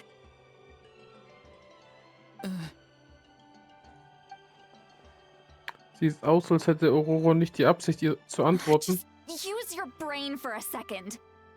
What do you possibly stand to gain by helping the captain? Only endless trouble awaits you and everyone in the tribe. You've always been a good kid. Why would you throw that all away now? If you're worried about something, just talk to me. Granny would much rather we had a conversation instead of constantly clashing like this. Du bist ein Schwachkopf. Nicht mal die Eier hast du. Why is he staring at us all of a sudden? Weil er ein Loser ist. Reiß dich mal zusammen, Alter. Sag, was du denkst und fertig. I'm sorry that you have to hear all this. Aha, ist schon Geld? Naja. Es ist schon etwas peinlich. Indeed. It's like going to visit a friend at his house, only to suddenly hear your friend berating a naughty Saurian. Well, that's an oddly specific analogy. Wait, did one of your friends really do that? Yes. And every time my friends scolded his Saurians, they would look at me the same way you're looking at me now. Helpless and embarrassed. Wait, but you're the one getting your head chewed off. Stop making this about us! Indeed, you've got a point. Then please just hang in there for a little while longer. Granny should be done with her scolding session soon. Oh? You dare gossip between yourselves instead of listening to me? You... Sorry, Granny. Sorry, Granny. Sorry, Granny. You know what? Fine. I'm perfectly aware that everything I say goes in one ear and out the other. You're all grown up now, so why would you listen to an old hag like me? Das darfst du nicht sagen. You say all the right things, but then you go and completely ignore me. Well, if that's how you're going to treat me, you can stop sending Aoife over to my place to deliver your stupid vegetables. I don't need anything from you. Oh, jetzt hast du ihr Herz gebrochen. Who's Aoife? A delivery person? That's irrelevant. The point is, he hangs out with this kid, so he must be no good. You kids get to a certain age and suddenly act like you know it all. There's nothing I can say to get through to you. Ororon, If you're still thinking about that so-called duty, then please, just forget about it. The ley lines did not fall to this state because of you. And we've long closed the book on that incident. Seems they've started talking about some kind of tribal history. I'm starting to get lost. Yep. That's not it, Granny. Irgendwas stimmt mit dieser Stimme nicht. Mit welcher I Stimme? know you tend to get down on yourself when you're upset, but I can tell I really hurt you this time. All I can say is I'm sorry. Meinst du, weil es so leise ist? Und was meinst du jetzt? His voice. Ororon! Where have you gone? Ist es eine Illusion? It sounds like he's somewhere super far away, but isn't he right here in front of us? I'm really sorry. It's up to all of us to do everything we can to save Natlan. So I've got to go. Der Halunke. Get back here this instant! Ororon! What is this? Powder from plant spores? Is that the trick he used? What just happened?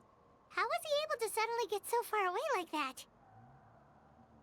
It's a trick of his. If you grind spores into a powder and spray it in the air, it can be manipulated to create an illusion. He pulled it off flawlessly. He must have put a lot of time into perfecting it. Don't tell me that's how he's been hunting in the fields these days. Oh, couldn't he have picked up something more useful? Little brat. That's it. The next time we meet, I'm definitely going to break his legs. Whoa, that's a little extreme. But still, why does he feel like he needs to run from us? If his goal is also to protect Natlan, then can't we work together? Er will uns immer noch nichts über seine Ziele erzählen. I'm sorry for interrupting your conversation with them earlier. But even if you'd been able to hear them out, there's no guarantee you would have gained anything substantial. Ororon probably did everything he could to get away because he knew I'd get the truth out of him sooner or later. Oh, that brat. I swear. Capitano muss einen konkreten Plan haben, andernfalls hätte Ororon keinen Grund, ihm weiterhin zu folgen. Ein weiteres Treffen ist derzeit nicht möglich. Daher ginge es wohl schneller, wenn wir uns direkt an den Pyro-Arkon wenden, um zu überprüfen, ob das, was Capitano gesagt hat, stimmt. Außerdem, ich spüre, dass Ororon Sturheit Kitali tief verletzt hat. Ich muss einen Weg finden, sie zu trösten. Was war das vorhin mit der Verantwortung von Ororon? We've got quite a long walk back to the city. Let's take our time. It'll give me a moment to figure out how to explain all this. Jetzt bin ich gespannt. Mach Explanation.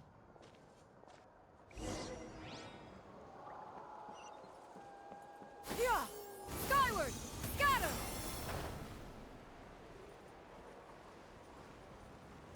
Einmal durch hier, bitte. Jubeln die oder hört man so in der Weite ein bisschen Menschenschreie, dachte ich irgendwie. Skyward! Yeah. Oder doch nicht. Do you two have some time? Feeling hungry? How about we get something to eat? Hört sich gut an. All right, it's been a while since we last ate. Now that we can relax, Paimon just realized how hungry she is. Then let's go. We can find somewhere to sit down and talk. Food and drinks are on me. Paimon hat keinen geheimen Essensfonds. Sie kann uns was? Ein geheimen Essensfonds? Sie kann uns einladen? How did this become Paimonville? See, Lolly looks quite down on herself. All right. It's on Paimon this time. What's one meal to the best guide into that? So you can just sit back and enjoy, sweet Lolly. Paimon will take care of it. Hey, come on now. You won't even let me take you out for some food and drinks? I just wanted to treat you to a meal. Are you sure? We can save you some more, Mora is the least of my concerns. Besides, we're definitely due a meal after all the time we've spent together. Let me get this one. I might be an old hag, but I like to think I'm not completely useless. Sure, that's fine with us, but Paimon doesn't want you to be sad, Sweet Lolly. Genau. Don't worry. I'm sure a juicy grilled steak will work wonders. Let's go.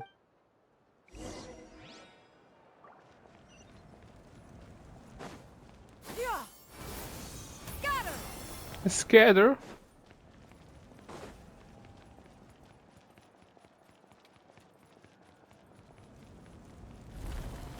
Yeah. Skyward. Scatter. Komm, lass mich mal hier rein.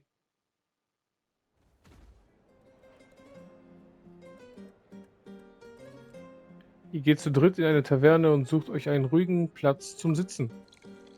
Paimon und du bestellt euch Essen und Saft, während Kitlali Flasche um Flasche Wein leert. Ein bisschen betrunken. What are you looking at? Do you see two people standing by the door? They look like spitting images of each other. Are they twins? Ein bisschen zu viel Gule gemacht. Es sind sogar schon Drillinge bei ihr. Paimon only sees one person there. Huh? How could that be?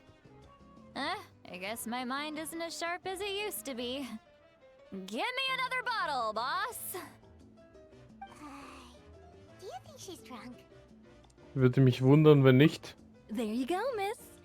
Oh my, it's not every day you get to see Granny Itzley here with some friends. Not to mention ones who've made a huge name for themselves recently. Maschine. Hier. Heldentaten in ganz Taiwan. Nur Schneier fehlt. Oh, so you've heard of us? Of course I have. Aren't you the ones who saved Kachina and brought her back? No wonder you hit it off with Granny Sitlali. She wouldn't spend time with just anybody, you know. I don't even remember the last time I saw her with a new friend. Wait, so you call her Granny too? Well, given our ages, it'd probably be more accurate for me to call her my great-great-granny. She's one of the most famous people at the Masters of the Nightwind. Most days, hardly anyone even dares talk to her. Also, dann ist sie noch älter als eine Oma. Ich dachte, die wäre vielleicht so 60, 70. Aber Ur, das geht ja schon wahrscheinlich in die Jahrhunderte. Weil wenn du jetzt, also schnell, sozusagen mal schnellstmöglich, kannst du ja jede Generation so 20 Jahre Pi mal Daumen nehmen. Dann heißt es ja, 100 Jahre. Geboren, erste Generation, und da ist jetzt 20 der Ororon, schätze ich mal. Dann machen wir Ororon 20, Mutter 40, Oma 60, Uroma 80, ja, 100 rum. Nicht schlecht. Huh? Gossiping about me right in front of my face now, are you, Chonka? Oh, please, Granny, I wouldn't dare. I'm just beyond happy to see you bring over some new friends. After all, any friends of our regulars are sure to be great customers too. All right, that's enough. Go on now. I'm sure the other customers would like to talk to you as well. There's no need to keep staring at me. I promise I'll keep my alcohol down until I leave. Well then, you have my thanks. Nachdem Shanghai gegangen ist, kippt Kitlali ein paar weitere Gläser hinunter und beginnt ins Leere zu starren. Ihr fragt euch, ob sie wirklich betrunken ist oder eher über ein komplexes Problem nachdenkt. Sie ist einfach nur weg. Da ist nichts mehr. Sweet Lolly? Sweet Lolly? Hello. Who's that? You got some gall calling me by my first name. Let me guess. You want to test your skills against Granny Eatsley, don't ya? Are you still with us, Sweet Lolly?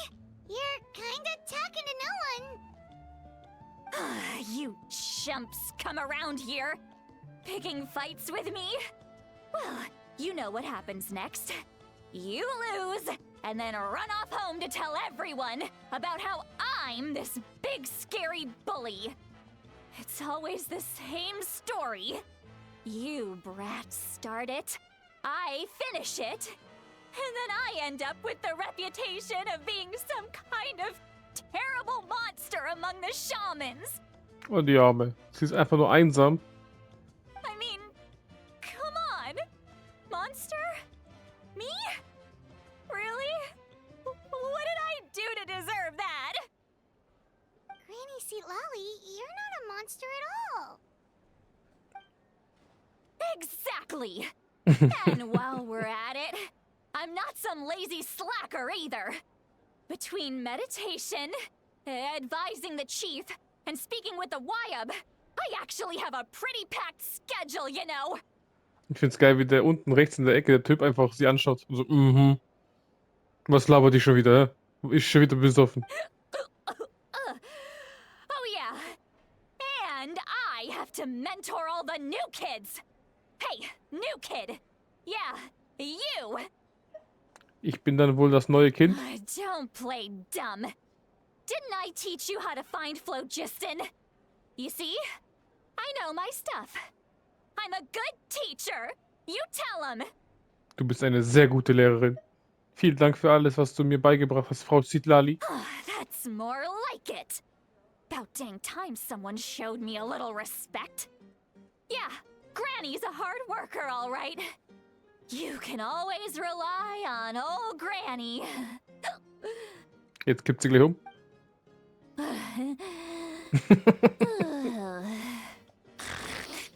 Vorbei.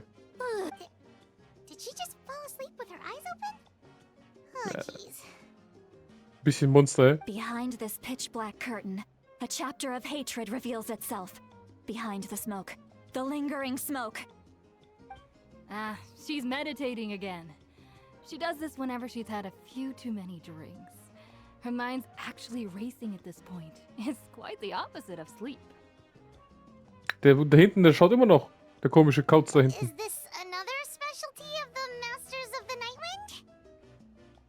No, I'd say it's an ability that's unique to Sitlali herself. While she can easily pick up everyone else's skills and tricks, few have been able to master hers. Ja, wenn sie so viel Vorsprung hat mit ihrem Alter. Warning, warning. Red, red, the color of danger, has now arisen within that pair of eyes. Huh? Bist du wach? Traveler? Paimon? Du warst aber nur kurz besoffen, ne? What's wrong? I'm gonna hurl. Hang on, just keep it in. Versuch es. Phew. Okay, it's passed. Bist du sicher? That was a close one. Ja, jetzt wird's immer schlimmer. You had Paimon worried. Paimon really thought you were about to barf all over the table just now. Okay, das Essen ist noch da. Aufpassen. How embarrassing. I'm sorry you had to see me like that. That's never happened before, I swear. I've never thrown up. Not once. Das wollten wir gar nicht wissen. Are you feeling okay? Wanna take a quick walk and get some fresh air? Genau, komm, komm. There's so much that I want to say, but I can't. Why not? Of course you can. Just say whatever's on your mind. Please, Paimon, it's not as simple as you think.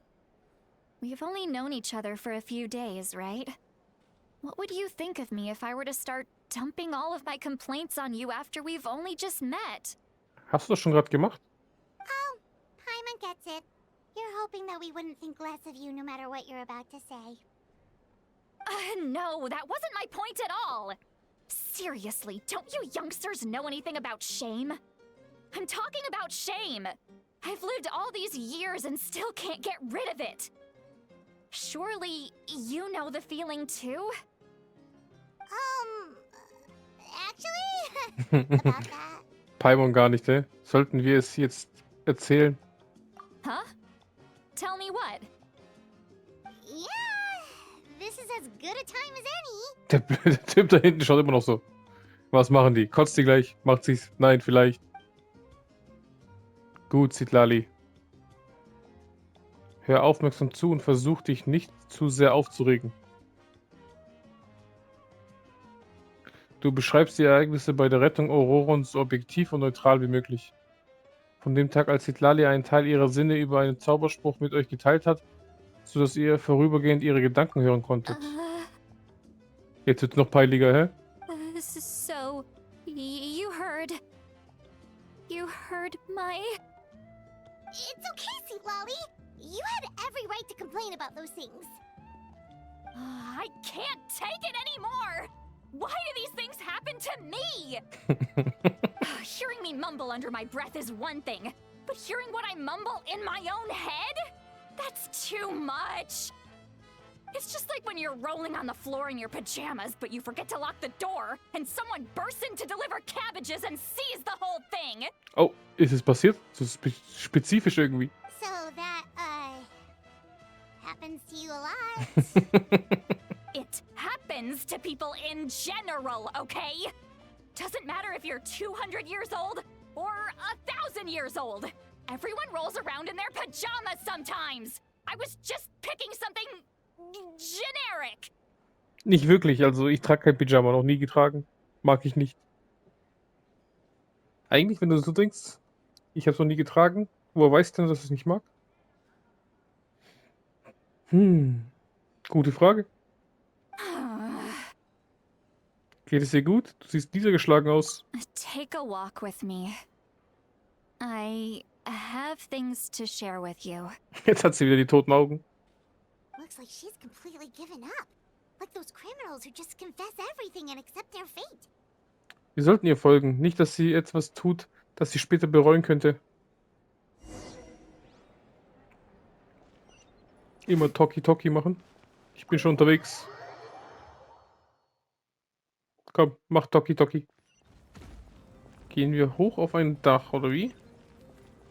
Nehmen wir... Oh, Treppe.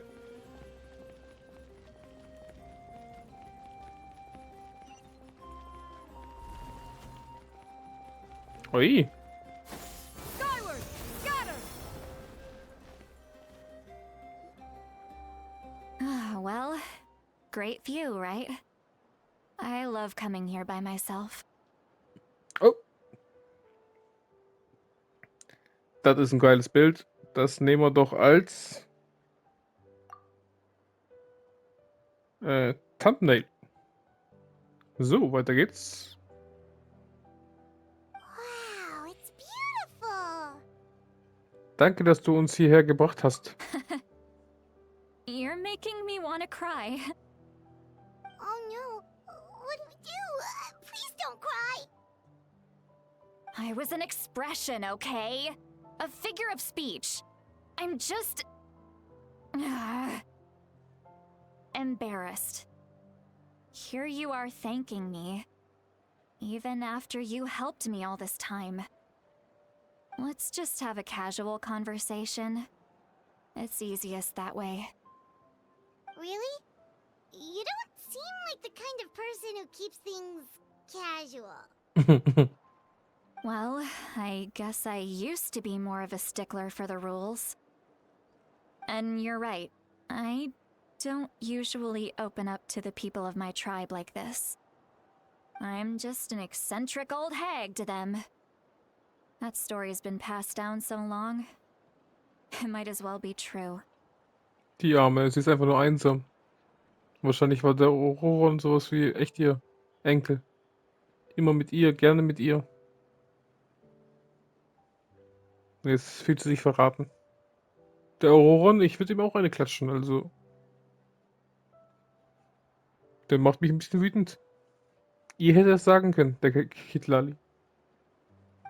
You're just a regular person.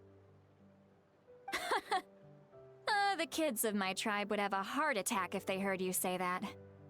Granny Eatsley is a powerful figure. Be careful around her. That's what they'd say. Well, you are powerful. Are they afraid of you? Some are. Others are mad I always come out on top. A few decades like that, and people stop knowing how to deal with you. What about you? Are you scared of me? Nee. Wir haben Leute getroffen, die sind weitaus gefährlicher, weitaus furchteinflößender, weitaus heimtückischer als du. Also nee. We don't find you scary at all. Paimon hat recht. That's because you're not from my tribe. You don't know how many delusions of grandeur I've destroyed just by existing. I make people realize that no matter how hard they work, they'll never become a living legend like me. Das stimmt nicht. Du musst nur etwas machen, was unglaublich ist. Keine Ahnung. Den ganzen Berg spalten. Einfach auf Adepten-Level hochkommen oder auf Archon-Level. Oh, not to brag or anything. Maybe it's hard to believe. Just pretend I never said anything. We believe you. Shilonen has full faith in your abilities, and Ororon didn't seem scared of you. He thinks of you as his granny, right? Yes, but Ororon's a special case. Mawika already told you about her plan. And you've given so much help to Ororon and me. You deserve to learn the full truth. Ororon's not like other people. As I mentioned, he was abandoned as a child. Ist kein, wie sagt man, gebürtiger Natlaner oder seine Eltern sind nicht aus Natlan. Der ist bestimmt irgendwie so. Er sieht aus, würde ich sagen. Oh, der könnte auch. Nee, der hat keine Sterne in den Augen, ne? Ich habe jetzt irgendwie an Kandria gedacht, aber. Weil Kaya ist ja auch ein Nachkomme Kandrias, wenn ich mich nicht ganz irre. Haben die doch letztens irgendwo gesagt in einem. Was nicht Karibert? Oder. Ah, nee, irgendjemand hat gesagt, dass sein Nachname irgendwie so war, ne? Uiuiui. The reason being, his soul is incomplete. The Masters of the Nightwind view this as a bad omen, capable of bringing about illness and misfortune. Seine Seele ist zersplittert.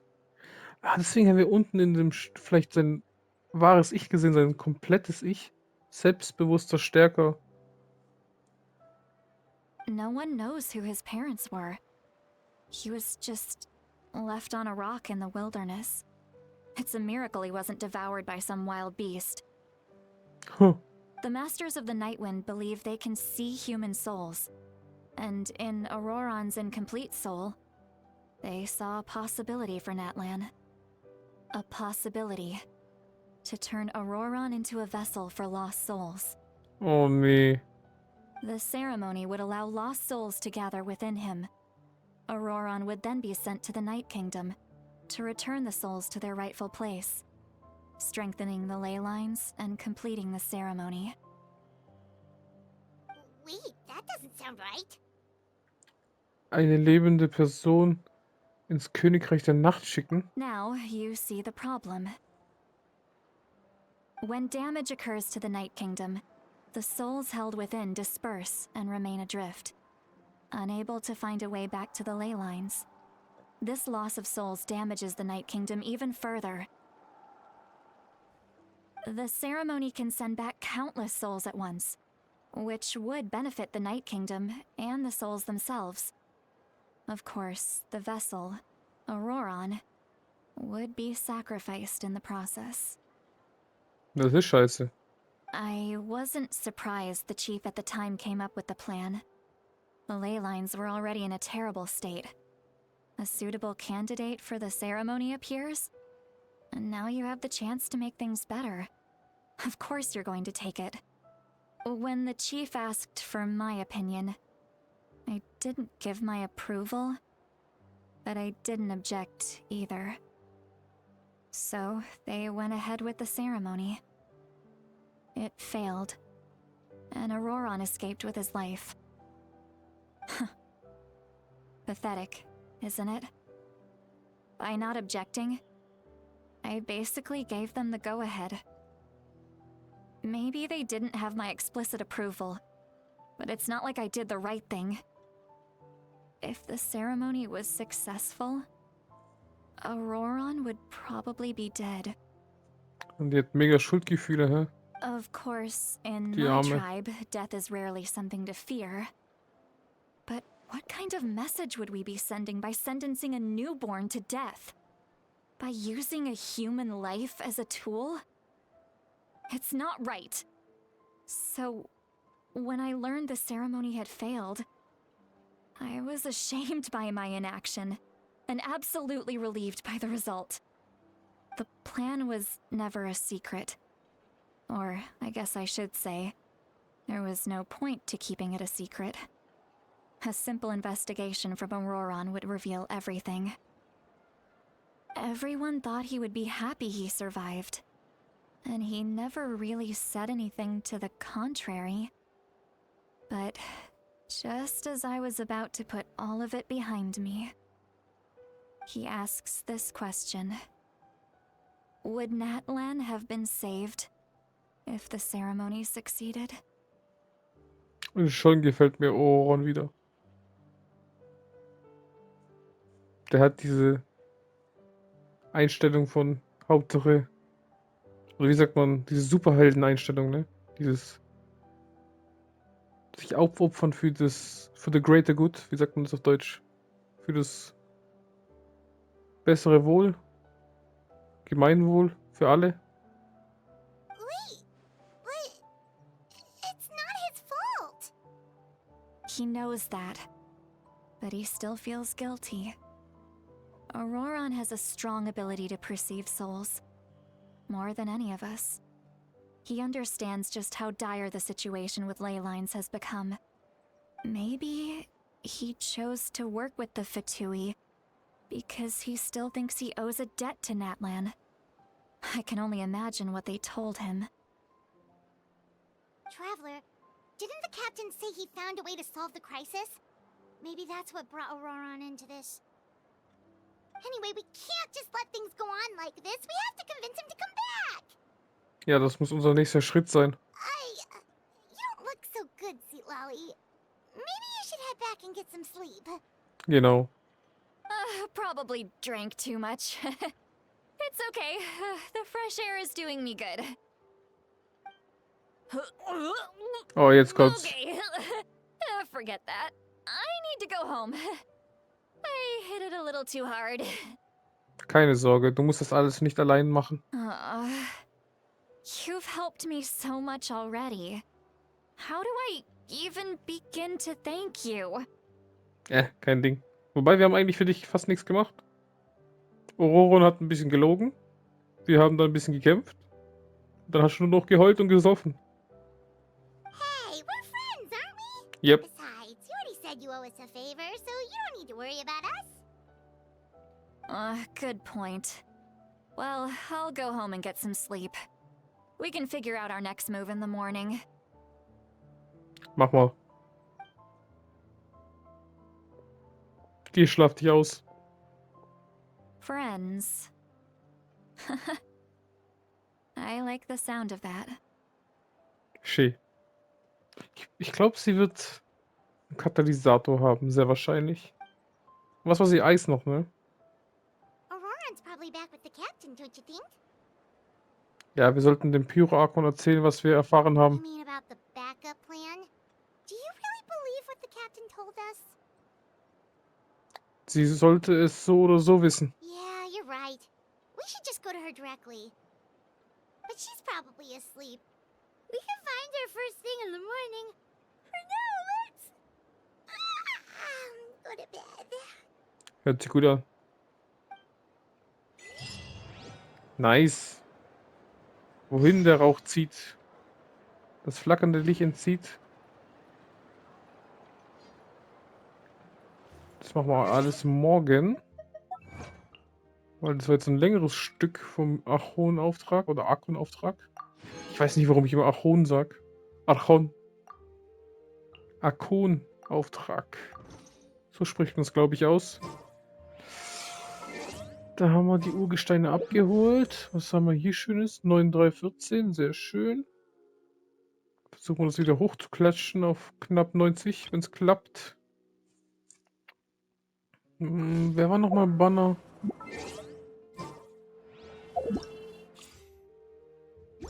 Wo schaue ich denn das nochmal?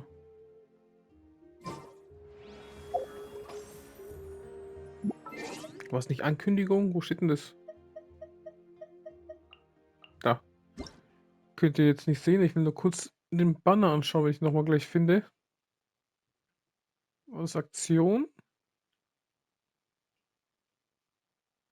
Shiori? Stand da nicht irgendwo immer noch die nächsten Banner? Ne, ich sehe gerade nur Xylonen und Shiori. Naja, egal. Irgendwo stand drin, ich habe es aber vergessen wo. Machen wir noch. Jetzt habe ich heute sowieso so viel gespielt. Und nur Story gemacht. Mega spät noch. Oh, den habe ich auch vergessen. Oh, nicht vergessen, war ich nicht on. Dann machen wir den gleich.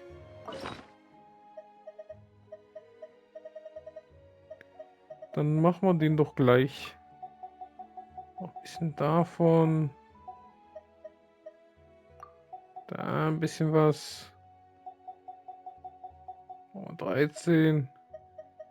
Ein bisschen grünes Zeug. Nicht nur das ganze Müll. Ich muss ja mal ein bisschen kombinieren. Dass ich die loswerde. Oder grün bekomme mehr. Und dann die alle wegballern. Alter. Kostet wahrscheinlich aber einiges an Geld. Wahrscheinlich. Machen wir 104 davon, wenn es geht. Komme ich auf 104? Ne. Dann machen wir 84. Und davon sieht doch gut aus. Mal schauen, was die 84 bringen. Ob die überhaupt was bringen. Gib ihm.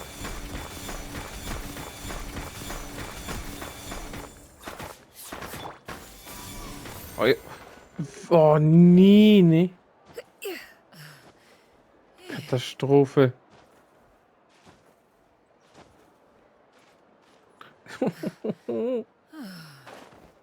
Halt die doch fest. War schon gerade da. Das wird nichts. Ich flieg da runter. Puh. Katastrophe. Jetzt machst du schon wieder fast. Oh. Oh. Ey, ey, ey, das ist ja einiges. Sehr schön. Sowas will ich öfters. Sowas will ich öfters. Gefällt mir doch. Und wir gehen noch da rein. Muss jetzt auch einiges bekommen. Aber was ich sagen wollte, Ansehen haben wir heute nicht gemacht. Harz habe ich noch. Katastrophe. Und trotzdem knapp 2 Stunden gezockt. So, so. Perfekt. Haben wir alles. Wie sieht's hier aus? Alles einsacken. Sehr schön.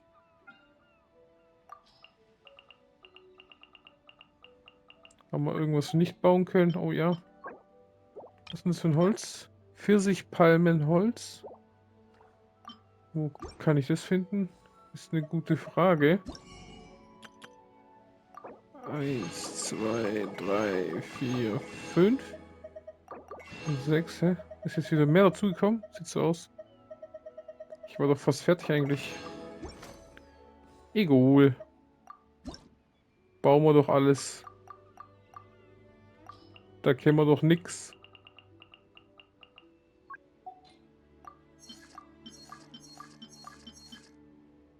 Der will das gleiche Holz? Oh nee. Pfirsichpalmholz. Naja. Kriegen wir irgendwann. So. Das ist doch schon mal sehr gut. Jetzt gehen wir da runter.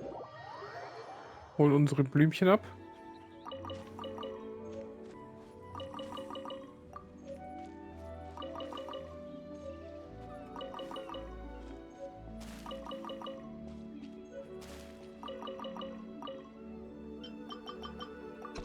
So. Sind nur 2. So.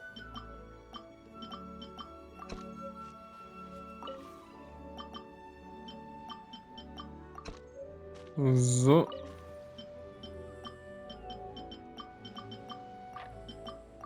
Nur ein bisschen verteilen.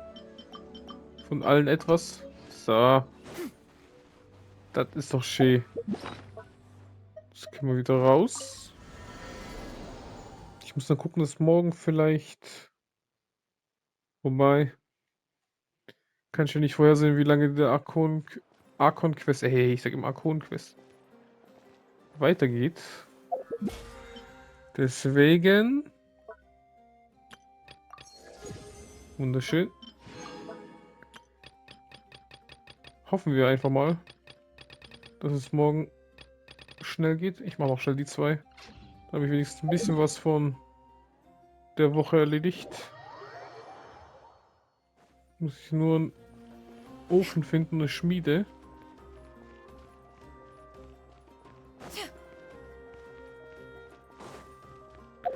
Oder lass mal einen Ort gehen, wo ich mich auskenne. Wo ist Liebe? Da finde ich alles sofort. Machen wir schnell was kochen.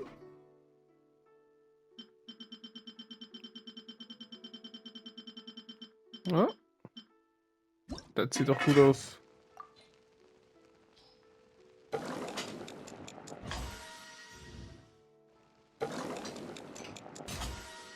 Machen wir schnell 20 Gerichte hier raus. Wie Profis machen wir einen auf Xiangliang.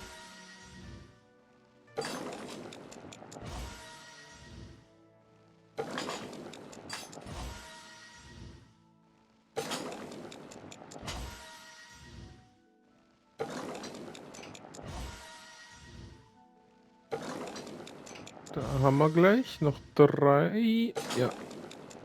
2. Das Schlimmste ist immer, wenn das ganz hinten ist, dieses Ding. Wo man reintreffen muss mit Timing. Das sind immer die schlimmsten. So, dann haben wir den auch. Machen wir doch direkt hier weiter. Auch keiner.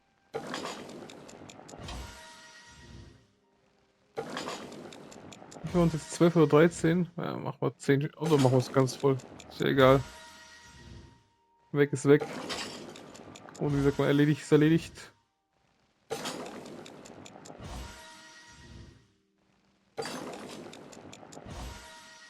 Bum, bum, bum.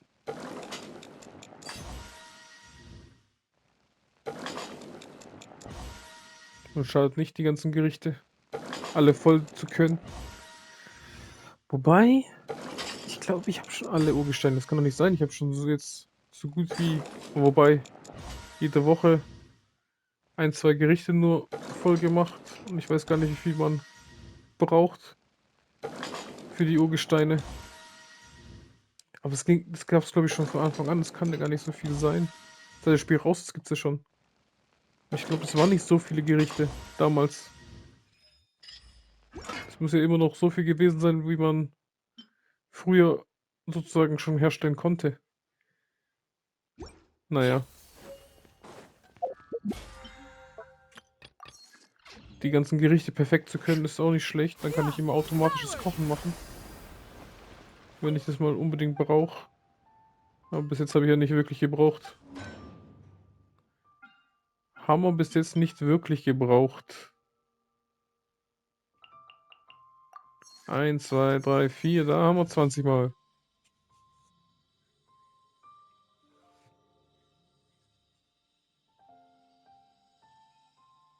4 und noch einer.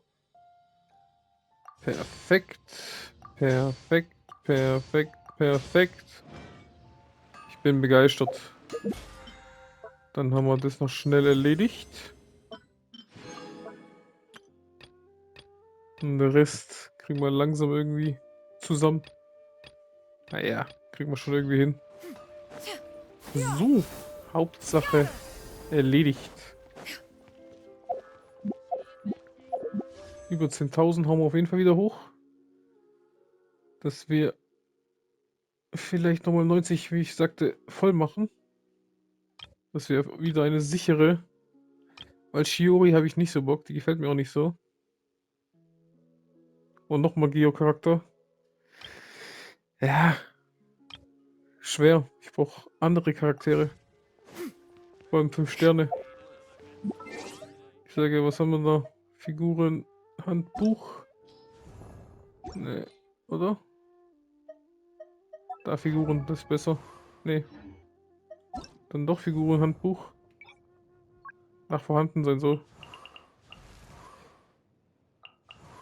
Ich glaube, Eis habe ich noch gar keinen und Hydro 5 Sterne habe ich nur einen.